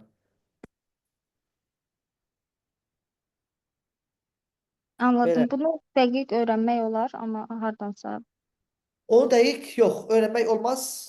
Çünki elə bir böyük bir şeyim yox, o qədər böyük bir tanıdıq biriləri yoxdur. Ya da Sağlık Bakanlığa desən, onlar da bilmir onu. Çünki bu sistem hələ yeni oturubdu, Türk Soru sistemi. Onlar belə bilmir. Amma bilmirəm, %50-50-dir. O da bir olmaya da bilər. Anladım, təşəkkürlər. Buyurun. Salam, mən də bir sual verə bilərəm. Tabii verə bilərsiniz, buyurun. Bu türk soyulluqla daxil olmaq imtahanına genel kontinjandan bunu hər kəs eləyə bilər, yəni hər kəsə verilir bu türk soyulluğu. Azərbaycanlı olan hər kəs eləyə bilər. Türk soylu olan hər kəs daha doğrusu. Yəni türk soylu. Yəni biz Azərbaycanlıyıq, türk soylu hesab olunuruq amma yəni təbii eləyə bilərik. Hamı eləyə bilər. Məsələ burada ən önəmli məsələ burada oturum izindir. Türkiyədə oturum izni aldığın müddətcə hər şey eləyə bilərsən. Oldu, çox sağ olun. Sağ olun. Bağışlayın, olar. Sual. Verin, buyurun. Oturum izni nəyə deyirsiniz? Oturum izni məsələn bir türk gəlir Azərbaycanda 3 ay qala bilər, düzdürmü? Sonra deport olunur. Ya da biz gedir Türkiyəyə vizasız 3 ay qala bilirik, düzdürmü? Vizasız. Bunu bilirsiniz də? Bəli. Hə, amma oturum izni sən gedirsən göç idarəsinə. Göç nədir? Bizim də dildə nədir o bilmirəm onu. Göç idarəsindədir bizim dildə. Miqrasiya xidməti. Hə, miqrasiya. Desən ki, mən 1 il burada qalmaq istəyirəm. Xahiş edirəm mənə 1 il burada qalmağa izin verin. Anladın mı? Yəni mənası budur. 1 il o biz nədən ötürü istəyir o müddət? Turistik deyirəm. Məsələn, belə bir şey var ki, Türkiyədə turistik izni, turist. Yəni sən turistsən, sən buranı gəzməli gəlmisən, turist. Bir il mən buranı gəzəcəm. Və gedib elə turisti izni alırsan. 1 il, 2 il falan verirlər. Sualını tam başa düşə bildimmi acaba? Yoxsa bir daha ver əgər... Başa düşdüm belə ümumi olaraq. Prosta anlayamadım. Yəni biz o müddəti prosta 1 il istəyirik, atıram 1 il istəyirik, 2 il istəyirik, yoxsa onun məqsəd, yəni soruşmayalım, məsələn, nə qədər Seni müddət istəyirsən. verdin, Verdim. verdin. Zaten sen orada staj ettiğin müddetçe o oturum izni almalısan sen. Oturum izni alandan sonra staj bitti. Bitəndən sonra sənin deşliyin çıxır, əlində olur, deşliyin. Hı. Sen sonra Türk soylu almaq üçün oturum izni olmalıdır. Yine oturum izni almalısan sen. Ki sənə o belge verilsin, Türk soylu belgesi verilsin. Yoksa verilmir. Başa düşdüm. Yəni oturum izni bu stajımız vaxtı alınır, verilir bizə. Ay sağ ol. O da Elə onun bil sən ötürüdür ki, stajda Türk soyalı ala bilək. ay sağ ol. Sen yani staja getdiyin müddətdə sen orada 6 ay olasansa 6 ay sen orada çıkarırsan axı 3 ay zaten iznin var, Hı sonra -hı. bitir. Sen indi önceden başvurup 6 ay qalırsan. Hı -hı. Yəni TUS-a gəlincən yəni həm oturum iznimiz, həm denklik stajımız əlimizdə olur, həm də bəlgəmizdə Türk soyalı Ay sağ ol. sözdə Hə, əlimizdə düzdür. olmalıdır. Başa düşdüm. Aydın, Hə, son elədir. sual. Buyurun. Salam doktor, axşamınız xeyir. Bir də mən sual vermək istəyirəm. Buyur, otur, Stajla axşamın xeyir. bağlı. Staj deyəsən əvvəllər olmayıb da, sonradan gətirilib. Mən bəzi həkimlərdən soruşdum. Hə, hə. Sizin vaxtı 6-cı kursda internlik var idi. İntern oldunuz siz. Yo, mən olmadım. Məndə yox deyirsən, amma sizdə desən var. Sən siz Bizə kursan? deyir ki, bəs intern olacağıq. Müəllimlərin çoxusu, Kamandar müəllim falan. Hə, elə deyirlər, amma deyirlər ki, yəni bəlkə ola bilər ki, staj verməyəsiz. Elə bir şey ola bilər hər bizdə intern. Ola bilər, hə. Mən də olacağına inanıram. Olsa belə az olar bəlkə də sizdə 2-3 ay falan. Bəlkə də heç olmaya bilər, bilmirəm amma böyük, yəni %50-50 deyim. Mən də Yəni o əsas türklərin verəcəyi qərardır. O bizim internliyi qəbul edib eləməməkləri. təbii ki, sən oturup bu Kamandar müəllim dayısın öz-özünə. Nə faydası var? Hə, oldu. David Qocayev, siz verə bilərsiniz sualınızı. Hə, mən bir də şey soruşmaq istəyirdim mən. Bu əskəri yaşını 30-a endirdilər də, limiti bilirsiniz. Hə, bilirəm. O Bu yaxşı oldu şeydən bizdə. sonra bəzi cəhətlərə görə yaxşıdır. Məsələn, əskəriyə qayıtmaq istəyirəm. Belə deyək də, hardasa 28-29 yaşımızda bitir asistanlıq. Ondan sonra zorunlu xidməti eləmədən gəlib əskəriyə edib qayıdıb gələndən sonra eləmək olur. O bu barədə bir bilginiz var? Yəni bilgim yoxdur sözün düzü. Amma şey bilirəm mən. Yəni sən məcburi eləməsən sənə diplomunu vermirlər. Yəni uzmanlıq 5 il uzmanlıq eğitimini kartlayan bir sənəd olmur əlində. Amma illa gəlib onu versən, yəni məntiqən düşünəndə olur deyəsən, amma bilmirəm. Tam bu haqqda bir bilgim yoxdur valla. Yəni o 5 illik tədris müddətindən sonra zorunluluğunu eləmədən, məcburiyyəti eləmədən sən o uzmanlıq diplomunu ala bilmirsən, düz başa düşdüm. Ala bilmirsən, yox. Bu türklərin özü ala bilmir, vermirlər. Yəni sən eləməsən, sən o 5 illik sən etdiyin bir şey, yəni heç bir şey sayılmır da, başa düşdün? Başa düşdüm. Çox sağ olun. Buyur. Dostlar, çata zəhmət olmasa spesifik mövzular barədə suallar yazmayın. Türkçədə bir seriyamızdan bu suallarınıza açıqlıq gətirəcəyik. Ya TUS haqqında, ya da doktorun öz sahəsi haqqında yazın. Bir də burada belə bir sual var ki, 5-ci kursdan TUS-a başlasaq hansı ardıcılıqla oxumaq daha yaxşıdır? Təməl fənlərdən orta dərəcəli məlumatlı olsaq. Bu da əslində bu konseptdən çox kənara çıxır. Uzun mövzudur bu. Sual yəni dedi 5-ci kursdan da oxusam deyir. Və 5-ci kursdan TUS-a başlasaq. Mən bunu önerərdim. 5-ci kursun 2-ci semestrına qədər 6 ay ərzində 3 dənə əsas təməl fən var. Mikrobiyoloji, fizioloji və patoloji. Ya da patoloji olmasa belə farmakoloji. Yəni 3 dənə fəni qəşəng oxuyub 2-ci semestrdən sonra klinik fənlərə başlaya bilər. Daxiliyyə. 5-ci kursda komple 3 dənə təməl, 2 dənə klinik oxusa, məsələn, bir daxiliyyə, bir genel cərrahi, bir fizioloji, bir mikrobiyoloji, bir farmakoloji oxusa çox yaxşı olar.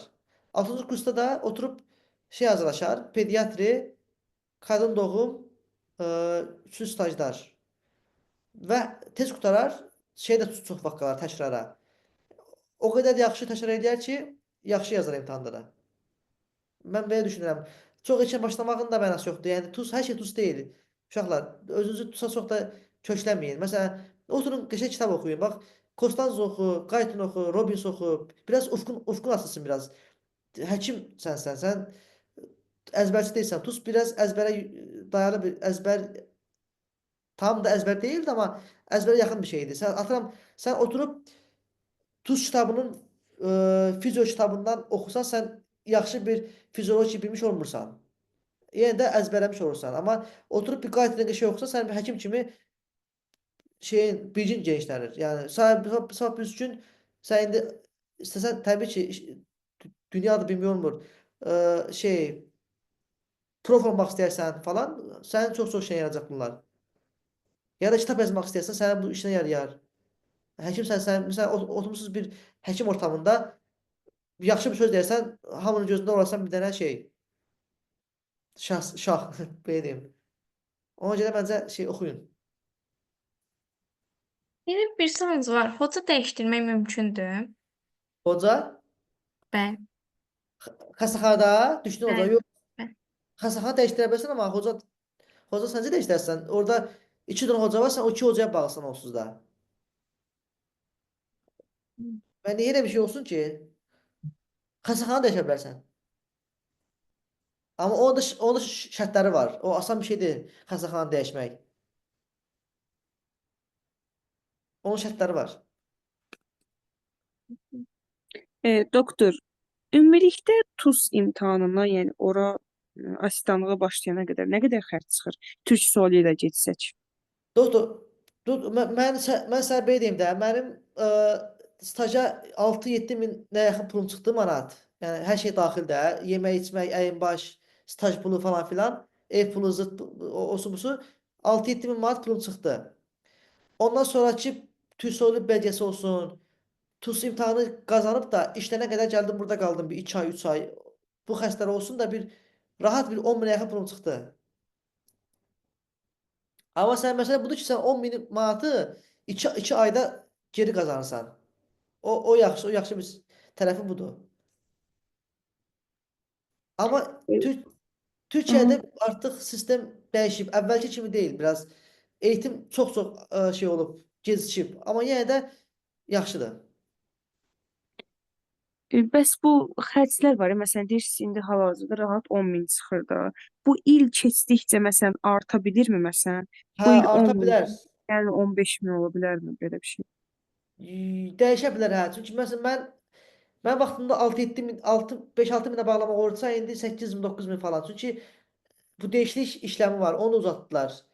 Dəyişiklik artıq mən vaxtımda bir adam vardı, Ali Dündar falan. Ali Dündar vardı. Mənə diplomumu o göndərmişdi YÖK-ə. Mən getməmişdim. O getmişdi. Məsələn, o göndərmişdi. Amma indi sən onu eləyəməzsən. Özün gedib ora verməlisən Ankaraya. Onun da hamısı puldur. Uçaq pulu. Ankaraya get, Ankaradan dön. Yenə get, yenə dön. Biletin bir də 300-400 manat. Gidiş gəliş 600 manat eləyir. Doktor, mənim birdən sualım olacaq. Məcburi xidmət olanda biz yeri seçə bilirik, düşə biləcəyimiz yeri. Bir də orada maaşlar əvvəl aldığımız qədər olur, yoxsa? Seçil. Maaş çox yaxşı olur. Çox yaxşıdır. Məsələn, asistan maaşı 100-dürsə, onların maaşı 200-dür. 250-dir. Türkiyədə maaş çox yaxşıdır. Türkiyədə o Bəs şeydən yeri seçə bilirik? yer seçilsə, məsələn, açılır, məsələn, 5 dənə yer açılır. 5 yer yazırsan o yerləri. Ondan birə düşürsən. O biraz şans işidir biraz da. Yəni şansın olmalıdır. Çox sağ olun. Bir sual verim. Bəlkə deyirsən kursu məsləhət görmürəm, özünüz hazırlaşın, test kayıtları ilə falan. Onda yəni özümüzə bir cədvəl qurmaq üçün hansı fənn sırası ilə oxumaq, hazırlaşmaq yaxşı ki, daha effektiv olsun? PTS-yə imtahana hazırlaşmaq üçün mən bir videom var YouTube'da, paylaşmışdım. Onu izləyin, orada hər şeyi izah eləmişəm. Əlavə sualınız olsa verərsiniz. Ekran, şu anda mənim ekram görünür. Bəli, görünür. Hamısı görünür də. İndi gəlin Google-a. Göründü bu şimdi? Yox, bu görünmədi. Tamam. Öncəliyi Google-a bilin. YouTube'a gir. Ekran. Doktor, Necə istəyirsiniz bilmirəm. siz mənə göndərərsiniz, mən qrupa yönləndirərəm sizin link Olur, mesajınızı. olur, olar, olar, olar, olar, olar. Olar.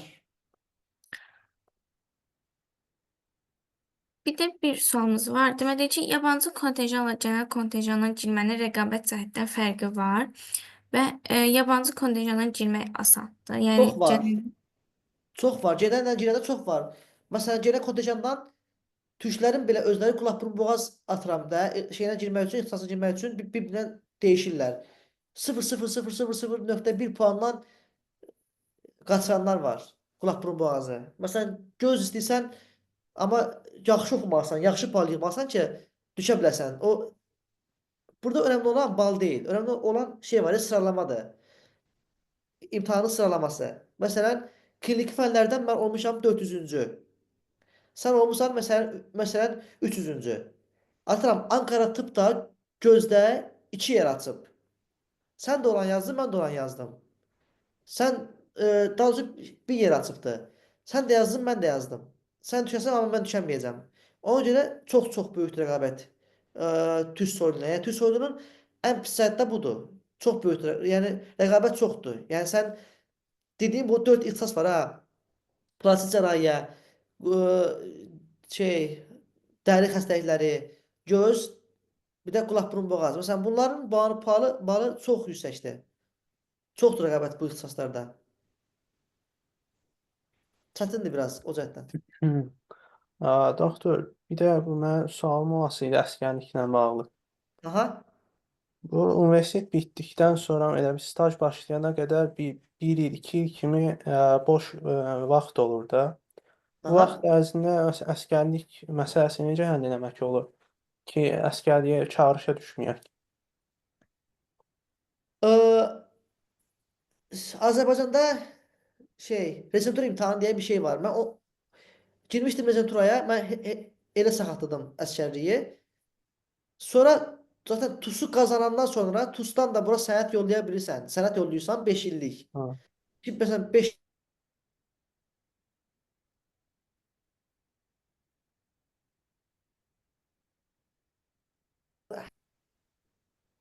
Amma o deyək ki 6 il oxudun, qurtardın, məzun oldun. Yəni məzun burada rezervturaya mütləq girməliyik də. Yəni gir də, amma təbii girməz, yəni başqa türlü əgər saxatlamaq olursa saxatlanır, olmursa girməlisən. Məcbur, yəni qaçışı yoxdur yəni.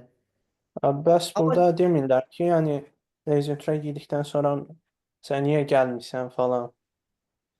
yox, sən Çağırmır. indi onlara bir şey demə də, sən kimsəyə heç şey demə, kimsəyə heç deməyə borclu deyilsən.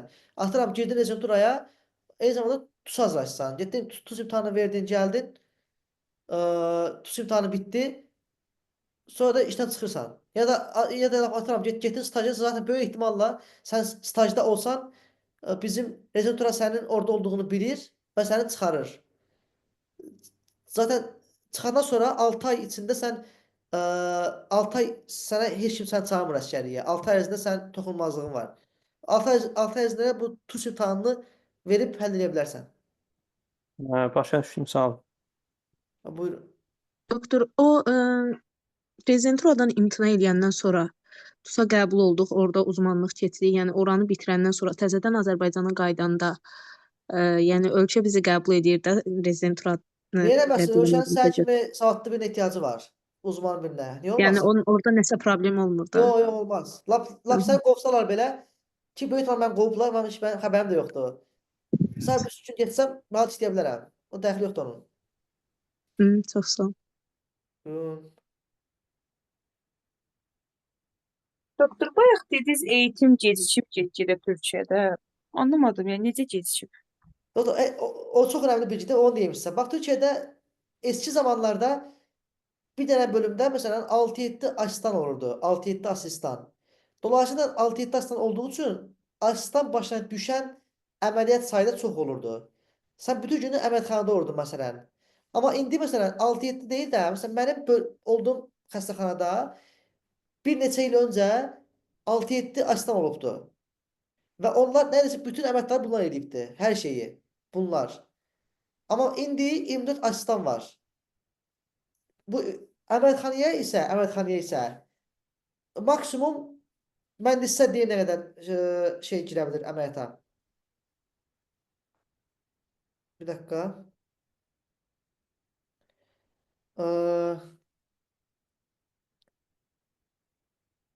Mesela bizden örnek vereceğim.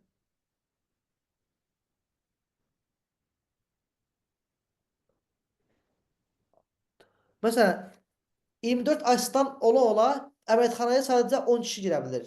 Ya da 10, 11 ən çoxu. 11, 12, 13. Qalanında şeydə olur. Ya servisdə olur, ya da poliklinikdə olur.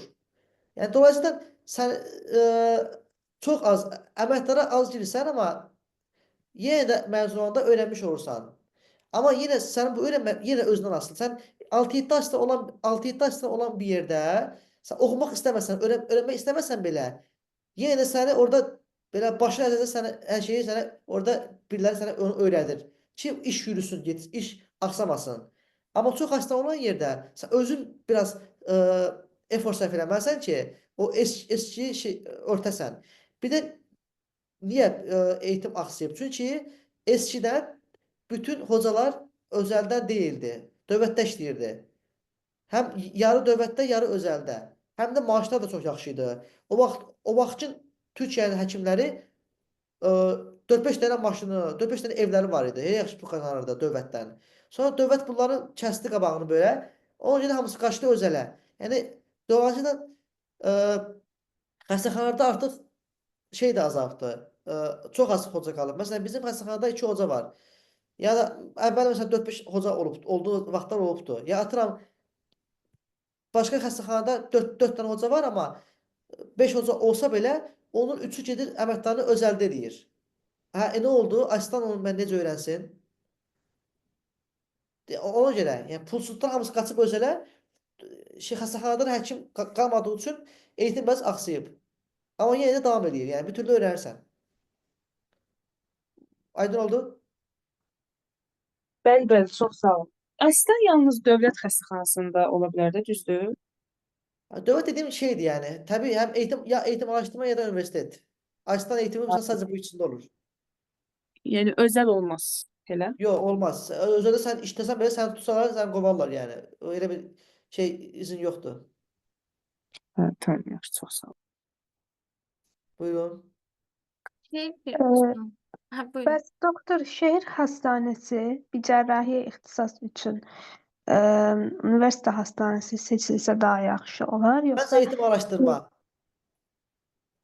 eğitim araşdırma?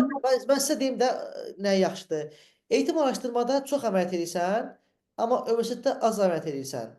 Amma ən ağır vakaları həmişə şeydə edirlər, universitetdə edirlər, universitetdə. Çünki universitet ən sonuncu basamaq xəstəxanadır. Başa düşdünüz? Ən ağır xəstələr gəlir universitetə. Yəni sən az əməliyyat edib, amma çox belə super çox çətin əməliyyatlar eləmək mi istəyirsən, yoxsa çox əməliyyat edib də belə çətin əməliyyatları daha mı az eləmək istəyirsən? Bu qərar sənə bağlıdır. Bir də bir şey soruşmaq istəyirəm doktor. Öyrənmək baxımından cərrahi bir branşda heç nə qədər müddət sonra bir əməliyyatı sərbəst icra etmək mümkün olur bir Olur. asistan üçün? Ümumiyyətlə bu mümkün olurmu? Olur, Bir də olur. Hı? bir də ki, nəzəriyyə baxımından hər dəfə sual-cavab mı olunur, yoxsa konfransa mı gedilir, öyrənilir, ya hər həftə sonu mu imtahan verilir? Necə olur nəzəri İmtahan bilgi olmur. verilmə? Asistan imtahanı diye bir şey olmur. Ha, düz bəzi xəstəxanalarda asistan imtahanı olur. Məsələn, Bursa Uludağda Qulaqburunboğaz ixtisasında asistanlar hər il mi ay mı imtahan edirlər. Şey gəldikdə isə ilk suala. İlk sual neydi unuttum ya. Neydi ilk sualın? İlk sualım o idi ki, yəni Hə, sərbəst yavaş əməliyyat. asistan eğitimi. Müddət. Bu işte onu deyirəm mən. Son zamanlar çox asistan olduğu üçün, çox asistan sayı artdığı üçün eğitim biraz azalıb. Amma sən ortalama mesela belə deyim də əməliyyat tipləri var. Məsələn, öz şeyimdən izah edeyim, bildiklərimdən, öz sahəmə uyğun. Bizim sahədə məsələn var əl əməliyyatları, əl cərrahiyyəsi, tendon kəsisi, ya damar kəsisi, ya da sinir kəsisi. Məsələn, mən 2 illik asistanamsa, bu tendon var ya, bu vətər, onu mənə verirlər. 2 illiyə ya da 1 illik asistana verirlər. Amma damar kimi çətin bir əməliyyatı verirlər 2-ci, 3-cü illik asistanlarına. Amma komple barmağı qopmuş birinin barmağını ən böyük olan asistan tikir onu. Yəni sənin əsas eğitim alacağın müddət son 1 il, son 6 aydır.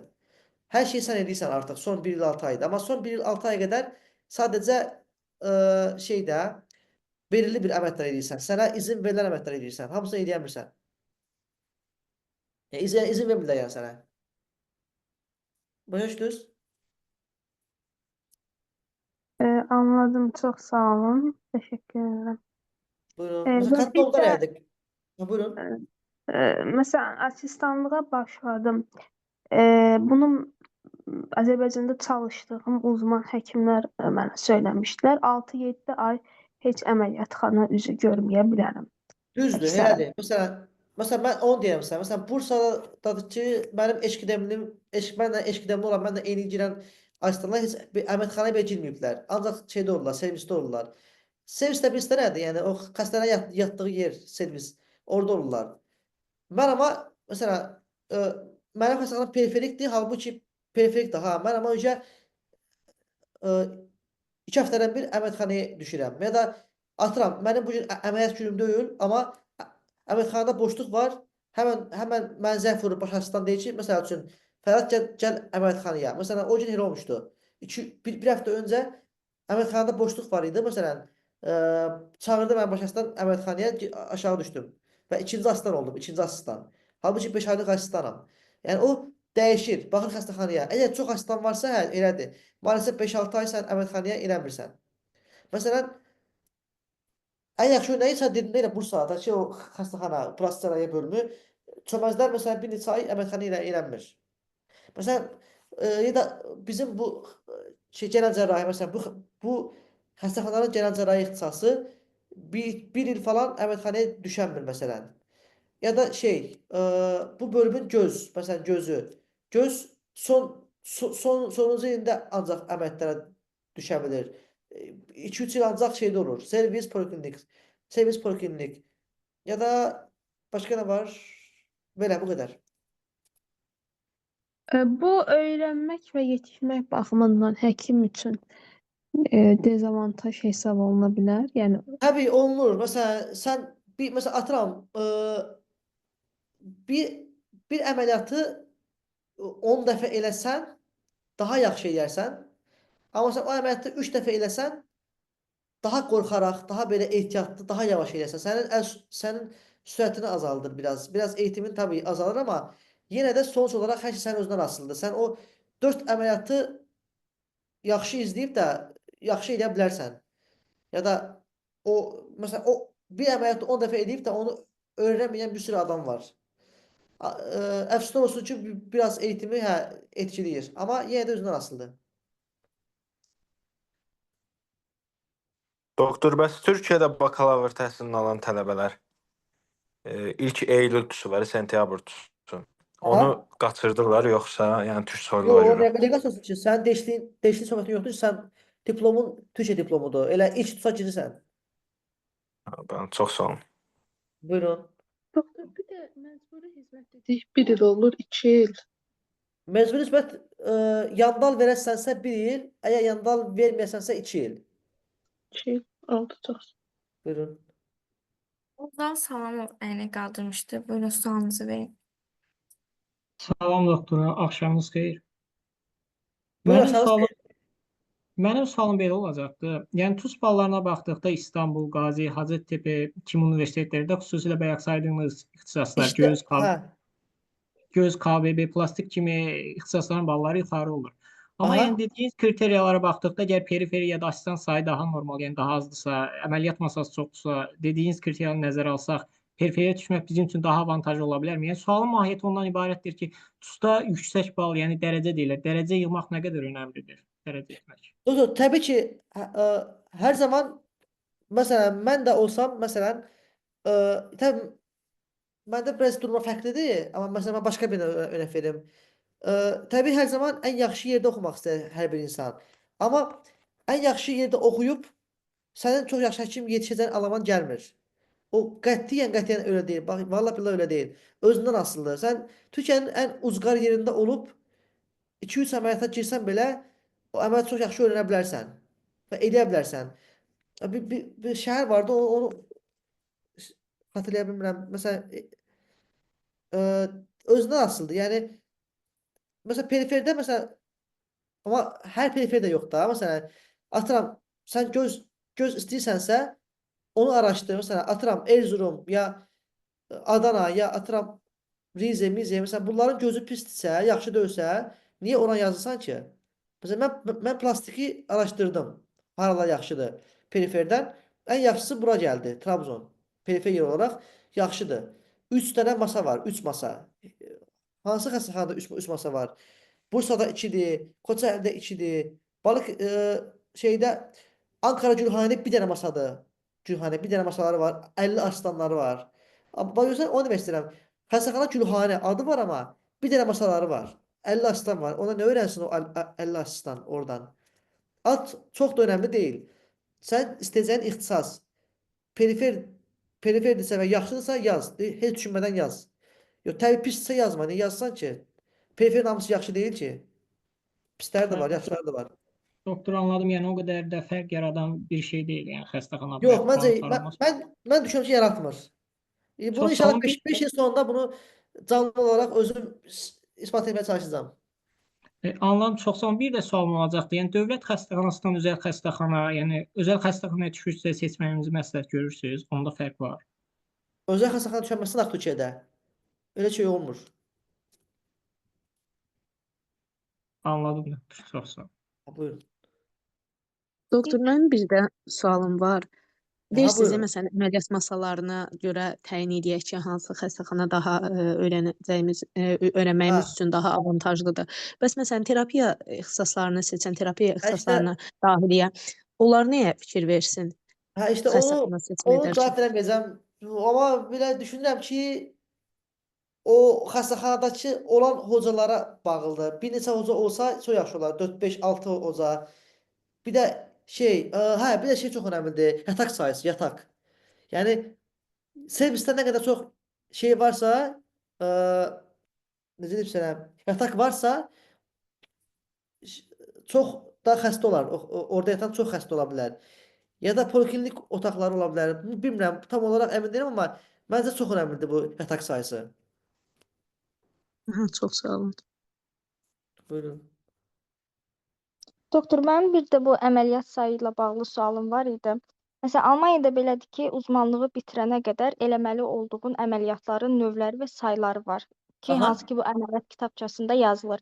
Bəs aha. Türkiyədə necədir? Yəni bu məcburiyyət varmı? Məsələn, tutalım öd əməliyyatından bu qədər eləməlisən. Yo, Tibbi yoxdur. məcburiyyətdəsən. Yo, burada bir məcburiyyət yoxdur. Mən elə bir şey görməmişəm, eşitməmişəm. Anladım, çox sağ olun. Buyurun. Axşamınız xeyir. Aşağımız xeyir, doktor. Doktor, bir sual verim. Sizin xəstəxanada robotik cərrahiyyə necə? Varmı? Ya ümumən Türkiyə genəlində bu yaxşı inkişaf eləyib, yoxsa necə? Bu haqda bir şey deyə bilərsiniz? Bizim xəstəxanada bilmirəm, mənim bölümdə robotik şeyə ehtiyac yoxdur cərrahiyyə, amma başqa bölümdə də olacağını düşünmürəm. Olsa ancaq o xəstəxananın maddi durumu iyi olan xəstəxanada olar robotik cərrahiyyə. O da ki böyük ehtimal Ankara və İstanbul kimi böyük şəhərlərdə olar. Aydın doktor, çox sağ olun. Buyurun. Doktor, mən bir də sizin branşınızdan bağlı bir sual vermək istəyirəm, Buyur mümkündürsə. doktor, ver. Bizim öz xəstəxanamız İzmirdə eğitim araşdırma xəstəxanası, yəni plastik cərrahi asistanlarını görürük, gecələri, gündüzləri yoxdur da, yəni çox məşğuldurlar. Sizdə necədir məsələn, yəni branş olaraq plastik Sən orada cərrahi oxuyursan? Katip Çelebi'də. Biz Atatürk Eğitim Araştırma Hastanesi'dir. Ha, orada plastik cərrahiyyə Çox yoğun deyilsən? Çox məşğuldurlar da. Yəni sizdə necədir ümumiyyətlə branş olaraq tövsiyə eləyərsiniz, yoxsa? Bax, eləyərəm, nə eləyərəm? Qoy deyim, bax, bizim 2 hocamız var. 2 hocamız var və 2 hocanın adına yatır xəstələr genəldə. Ya məsələn X hocası ya Z hocası. Və hər gün ən azı 7-8 əməliyyat olur. Hər gün 8 əməliyyat, 7 əməliyyat. Bəzən 9, 10, 11, 12 də olduğu da olub bəzən. Ə, Dolayısıyla hər gün əməliyyatlar olur. Əməliyyata girirsən. Və asistan sayısı da azdır nisbətən. Ya bunu biz ilə böləndə sənin aldığın eğitim 1 il deyil. Yəni sən 5 il eğitim alırsan və 5 il ərzində sən sürekli bunları görəsən. Ya poliklinik də çox da yoğun deyil amma yenə poliklinikdə çox xəstələr gəlir. Yəni mən Trabzonda məsələn bizim hocalarımızın ikisində maraq dairəsi çox fərqlidir. Bir hocamız daha çox yanıq əməliyyatlar eləyir. Yanıq və çənə əməliyyatlar eləyir daha çox. O biri hocamız da çox eləyir. Miqren cərrahiyəsi. Heç siz duymuşsunuz miqren cərrahiyəsi? Türkiyənin harasında miqren cərrahiyəsi eləyən var? Tək xəstəxana var ki, miqren cərrahiyəsi eləyir. Onun da biri bizim hocadır. Hə, yəni bir də yanıq mərkəzi. Məsələn, bizim xəstəxanada yanıq mərkəzi. Türkiyədə sadəcə 10 dənə yanıq mərkəzi var. Yəni aşağı yuxarı 10 dənə. Onun da biri bizdədir. Yəni bu KATÜ çox köklü xəstəxanadır. Sadəcə şəhər biraz çox uzaqda qaldığı üçün mərkəzdən çox insanın bildiyi bir şey deyil. Məsələn, Trabzon deyəndə, KATÜ deyəndə belə deyə keçirlər amma məsələ tamam fərqlidir. Dediyim kimi əl cərrahiyəsi eləyir. 2 hocamızın ikisi də əl cərrahiyəsində məşğul olur. Bir çox bölüm, bir çox plastik cərrahiyyə bölümü heç əl cərrahiyəsi eləmir. Məsələn, Adana Çukurova eləmir. Balıkəsir eləmir məsələn. Hamısı məsələn Balıkəsir əl gələn kimi göndərir Bursaya. Onlar eləyir. Yəni bir plastik cərrah mənim fikrimcə əl cərrahiyəsində məşğul olmalıdır. Çünki o incə motor, incə əl işi, mikroskop əldə çox şey yarayır. Sən əl cərrahiyəsi eləyəndə o mikro cərrahiyyə, yəni o daha incə motor becerini artırdığın üçün dolayısıyla sən daha yaxşı estetik əməliyyat edə bilərsən. Daha yaxşı belə deyim, meme, daha yaxşı burun falan estetik görünüş eləyə bilərsən gələcəkdə. Başa düşdüm. Mən yəni məğzi sualım budur ki, plastik deyəndə hamı başa düşdürdü ki, məmə büyütmə, məmə küçültmə, nə bilim burun əməliyyatı. Amma işin içində olan sizsiz, çox fərqli, çox belə yelpazəsi böyük bir işdir də. İş yükü həqiqətən ağırdır bu qədər, yoxsa? Ha bax, məsələ o da çox ağır deyil. Məsələn, atıram beyin sinir cərrahiyəsi qədər yoğun deyil. Genel cərrahiyyə qədər yoğun deyil. Amma yenə də ağır xəstələr olduğu yoxdur. Məsələn, elə xəstələr var ki, bir 10 gün yatır servisdə. Bütün günü ona konsultsan, endokrina konsultsan, nefroya konsultsan, ona buna, yəni o xəstəni takib edirsən. Elə bil olsan daxili asistan kimi bir şey. Yəni yoğundur, hə, yoğundur, amma o qədər yoğun deyil. Başa düşdüm. Çox sağ Amma olun. yəni belə deyim, rahat bir bölüm istəsənsə, kesin olaraq plastik yazma. Yəni həqiqətən yoğundur. Heç belə asan belə oturum belə bütün günü belə əlim qoyub arxama belə işləyib estetik dəyişdim, elə bir şey yoxdur. Yəni göz qədər, dəri qədər rahat deyil. Anladım. Çox sağ olun.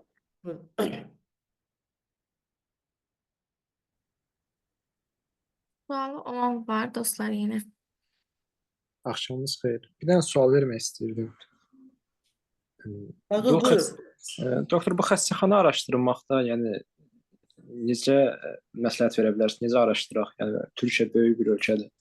Yəni TUS-u verdikdən sonra. Onu kaçıncı kurssan indi? 5-ci kurs. Sən hələ var, sən inşallah TUS falan ver. O Telegram qrupları falan var orada xəstəxanalar haqqında. İstədiyin xəstəxana haqqında bilgi ala bilirsən. Lap ala bilmədin, gəlsən o xəstəxanaya oradan soruşsan, məsələn, qısacası. O işin ən asan səsidir. Oldu. Çox sağ ol. Buyur.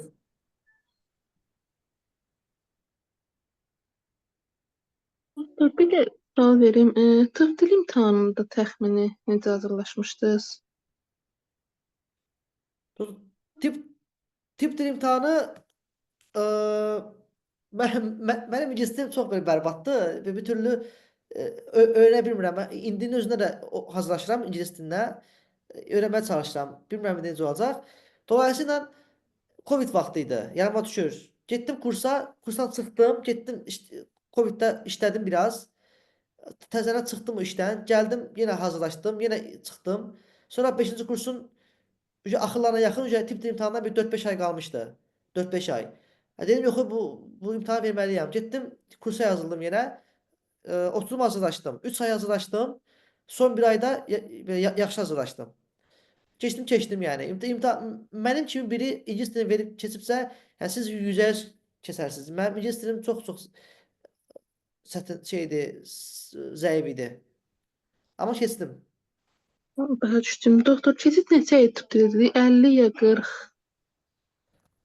Tip dilin baraj neçə idi? Baxım, xatırlamıram. 40 idi, neçə idi? Belə bir şey olması lazım. 40 düz yazmalıydın deyəsən. Mən 46 yazmışdım. Hə, indi xatırladım. 40 düz yazmalısan, mən 46 yazmışdım. Keçmişdim. 80 sual olur, 80 sual. Səhv düz aparmır. Oldu doktor. Doktor, tıp dili TUS-a kimi mütləq vermək lazımdır elə, yoxsa TUS-a buraxılmırıq? Ay sağ ol. Yəni sən TUS-u versən, tip dilin yoxdursa, TUS nəticə məhv olur. Aha, aydındır, bəli. Bir də doktor, sırf asistan sayına görə xəstəxana seçmək düzgündür. Məsələn, asistan azdır, burada məsələn asistanlıq edeyim. Yox, tək ona baxaraq eləmə. O nəyi araşdırasan? Məsələn, atıram, sən göz istəyirsən, tamam mı? Göz istəyirsən və gözdə ən çox ilgi duyduğun şey nədir? Kornea, məsələn, kornea cərrahiyyəsi, kornea məsələn. Yaxşı bal yığmısan və ən yaxşı xəstəxanaya düşürsən. Atıram, Marmara gözü çox superdir, amma korneya eləmir. Ankara yaxşıdır, amma korneya eləyir. Hansını yazasan? Təbii ki, Ankara yazasan. Məsələn deyirəm də, örnək verirəm. Ondan sonra ikinci önəmli faktor oradakı olan hocalar. Hocalar nə qədərdir və aktiv olaraq əməliyyat eləyirmi? İkincisi bu. Üçüncüsü də ki, məncə bir cərrahi ixtisasda ən önəmli şeydən biri də əməliyyat var ya, masası. Odur. Nə qədər çox masa varsa, o qədər çox yaxşıdır. Tamam doktor, çox sağ ol. Buyurun. Yəni sadəcə şeyə baxıb demə, asistan sayına. O çox da deyil. Doğru yol deyil. Bir tıp dilindən bağlı sualımız var ki, sırf tıp dili üçün kurs olur ya General English kursu daha? Olur. Bir hoca var, var. Mənim bir dostum var və çox yaxşı adamdır, Saner Bircan. Saner. Hal-hazırda da medikal ingiliscə müəllimidir. Onunla hazırlaşıram. O uşaq hazırlaşdırır və çox başarılıdır. Yəni bu illərlə bu işlə məşğuldur. Çox superdir bu konuda. Tövsiyə edirəm onu sizə. Onu da əgər hər hansı bir Instagram və yaxud da Var. Mən sizə onu ataram, bir də öz kanalımda ataram. bəli, zəhmət olmasa mən də onu uşaqlara, tələbələrə yönləndirim, faydalansınlar. Olar. Yeni sual olanlar var, səs açıb verə bilərlər və yaxud da chatə yaza bilərlər. Doktor, Çox sual var, 90 sual var. Hamısını necə oxuyum bunu? doktor, Orada bəzilərə cavablar verilib, bəzi suallara. doktor, mənim sualım yandal uzmanlığı aldıqdan sonra onda zorunlu hizmət olur əlavə biri. Hə, olur. Bir il olur. O 2 il olur, 1 il. Yəni 1 il eləyirsən. Anladım. Çox sağ ol.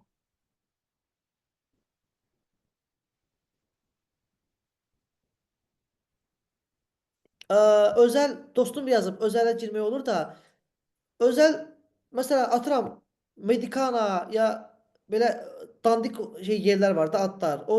Orada hoca olmadığı üçün məncə işləyənməzsən orada. Amma məsələn başkənd mi, nə mi, belə bir özəl xəstəxanalar var.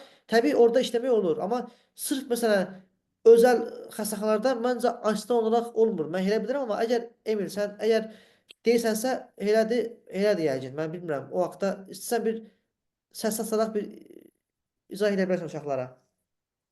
Elə bir şey olursa, özəldə işləmək olursa. Gənclər axşamınız xeyir. Fərhad hocam, bu arada çox sağ ol webinar üçün. Təşəkkür edirəm. Bu arada Bacardığım qədər webinarına aid olmayan. Samsakura'da kardioloji asistan olaraq çalışır. Mənim yaxın dostumdur və TUS haqqında çox bilgilərə də sahibdir. Suallarınızı da Emil bəyə verə bilərsiniz. Emil bir çoxunu saymışsınız bəlkə də. Əvvəllər dərs sayılır fizioloji. Səndən ilk öncə üzr istəyirəm, çünki webinara aid olmayan sualları cavablamağa çalışdım ki, işim biraz yüngülləşsin o Çox sağ ol, baxımdan. Allah razı olsun. Təşəkkür edirəm. Yan-kənar suallar var idi. Əsas Çox bu sağ səs olun, açmağımda vallahi. məqsəd bir vicdani bir məsələ var. Onu çatdırmaq istəyirəm bu gənclərin diqqətinə. Çünki sən özün də bilirsən ki, bu tip dil, STS sürəci, keçən vaxt, xərclər, TUS imtahanına hazırlaşmaq, ixtisas seçimi və çox stresli və çox biraz zaman tələb eləyirdi.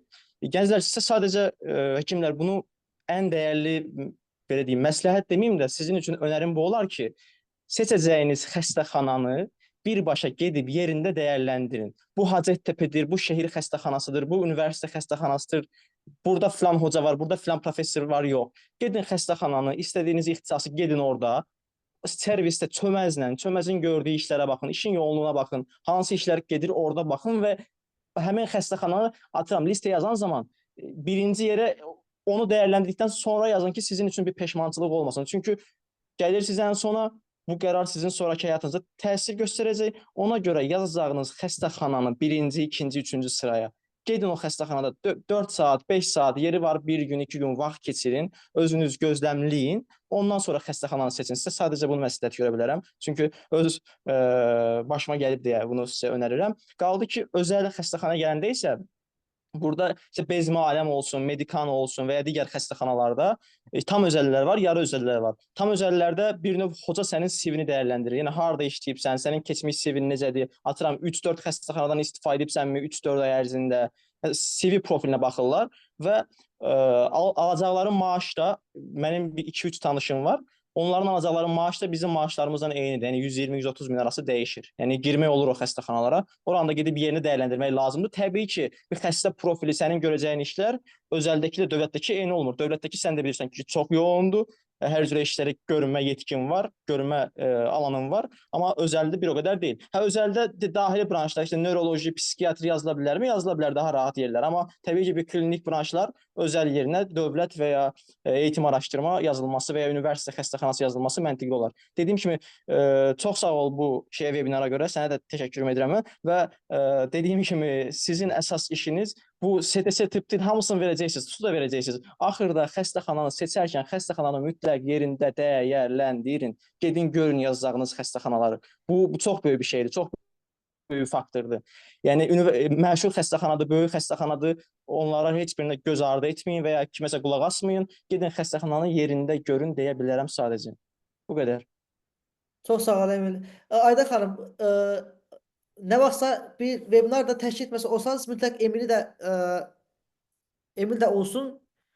Çünki geniş mövzudur. Mən də məsələn bu Emilin dediyi şeylər dışında bəlkə də çox deyilməyən şeylər var. Yetişmədi onlar. Yetişə bilmir. Lazım olarsa bir dahakine Emil'lə də elə bir webinar təşkil edə bilərsiniz. Və cavabları hamısı chatdə oxuyana görə həqiqətən Emin bəy də təşəkkür edirəm. Neçə tələbənin suallara Afər deyə biri də var. Afər, ben dediyim Afərdirsə əgər o da İzmirdə urologiya üzrə çalışır. O da cavab verir. Sağ olsun. Emil də Bəli, gördüm. Təxmin edirəm ki, sizin dediyiniz dostlarınızdır. Həqiqətən hər birinə təşəkkür edirəm. Çünki təbliğlərin həqiqətən çox sualları olan bir mövzudur, aktual mövzudur və yetərincə də açıq cavab verirlər. Ben kardioloji asistan olaraq onun da dilindən eşitmək, müddətini, müddəti çox yaxşı olardı həqiqətən də. Eyni zamanda Afər dediyiniz uroloji asistan kimi onu da olar. eşitmək çox yaxşı olardı. Evet, doğrudur. Mesela kardiyolojiya üzrə bir şey olsa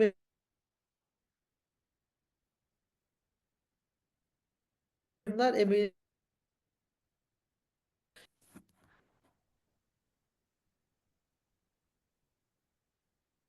Sualı qalan oldu dostlar. Səsinizi açıb verə bilərsiniz və yaxud da.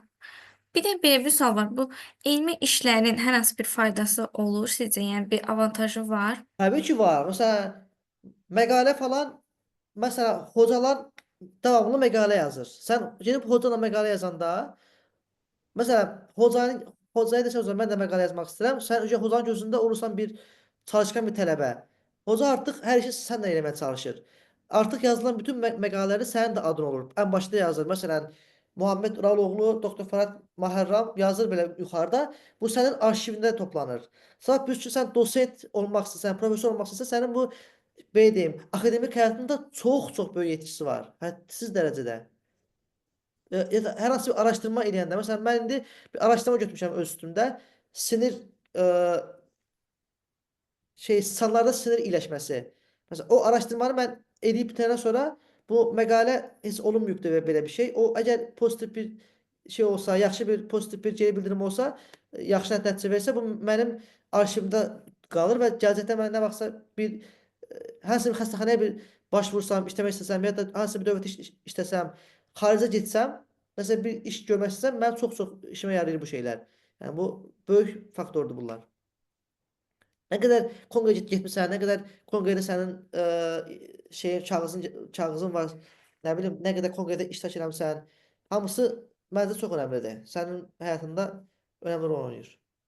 Bəs bu tibb universitetində verdiyimiz elmi işlərində deyək ki, tezdə verdiyimiz, onlar da biz Onu Emil yaxşı bilər, mən bilmirəm. Məncə çox da etkiləməz. Türkiyədə çox da işə yaramaz, amma sənin öz inkişafında bəlkə də işə yarayır. Yəni, öz inkişafında işə yarayar, amma Türkiyədə o dediyim o sürətlərdə məncə çox da faydalı olacağını düşünmürəm. Amma yenə də Emil daha çox yaxşı bilər bu şeyləri. bəlkə də burada elmi işlə məşğul olub Türkiyədə davam elətdirib daha yaxşı yerlərə gəlmək olar. Olar. Ən azından bir elmi iş necə yazılır, necə olur, bir şey olur, bir bilgin olur. Yəni, təsəvvürün olur yəni ən azından. Mən bir feedback vermək istəyirəm Fərhad bəy. Buyurun. Komandam adından çox təşəkkür eləyirik. Həqiqətən də hər şeyi çox Sağ olun. ətraflı, çox yaxşı izah Biraz elədiniz. sürətli danışıram, sürətli. Bəlkə çoxunuz başa düşməmisiniz, amma yenə də Yox, yapacaq şey yox. çox möhtəşəm. Təşəkkür eləyirik.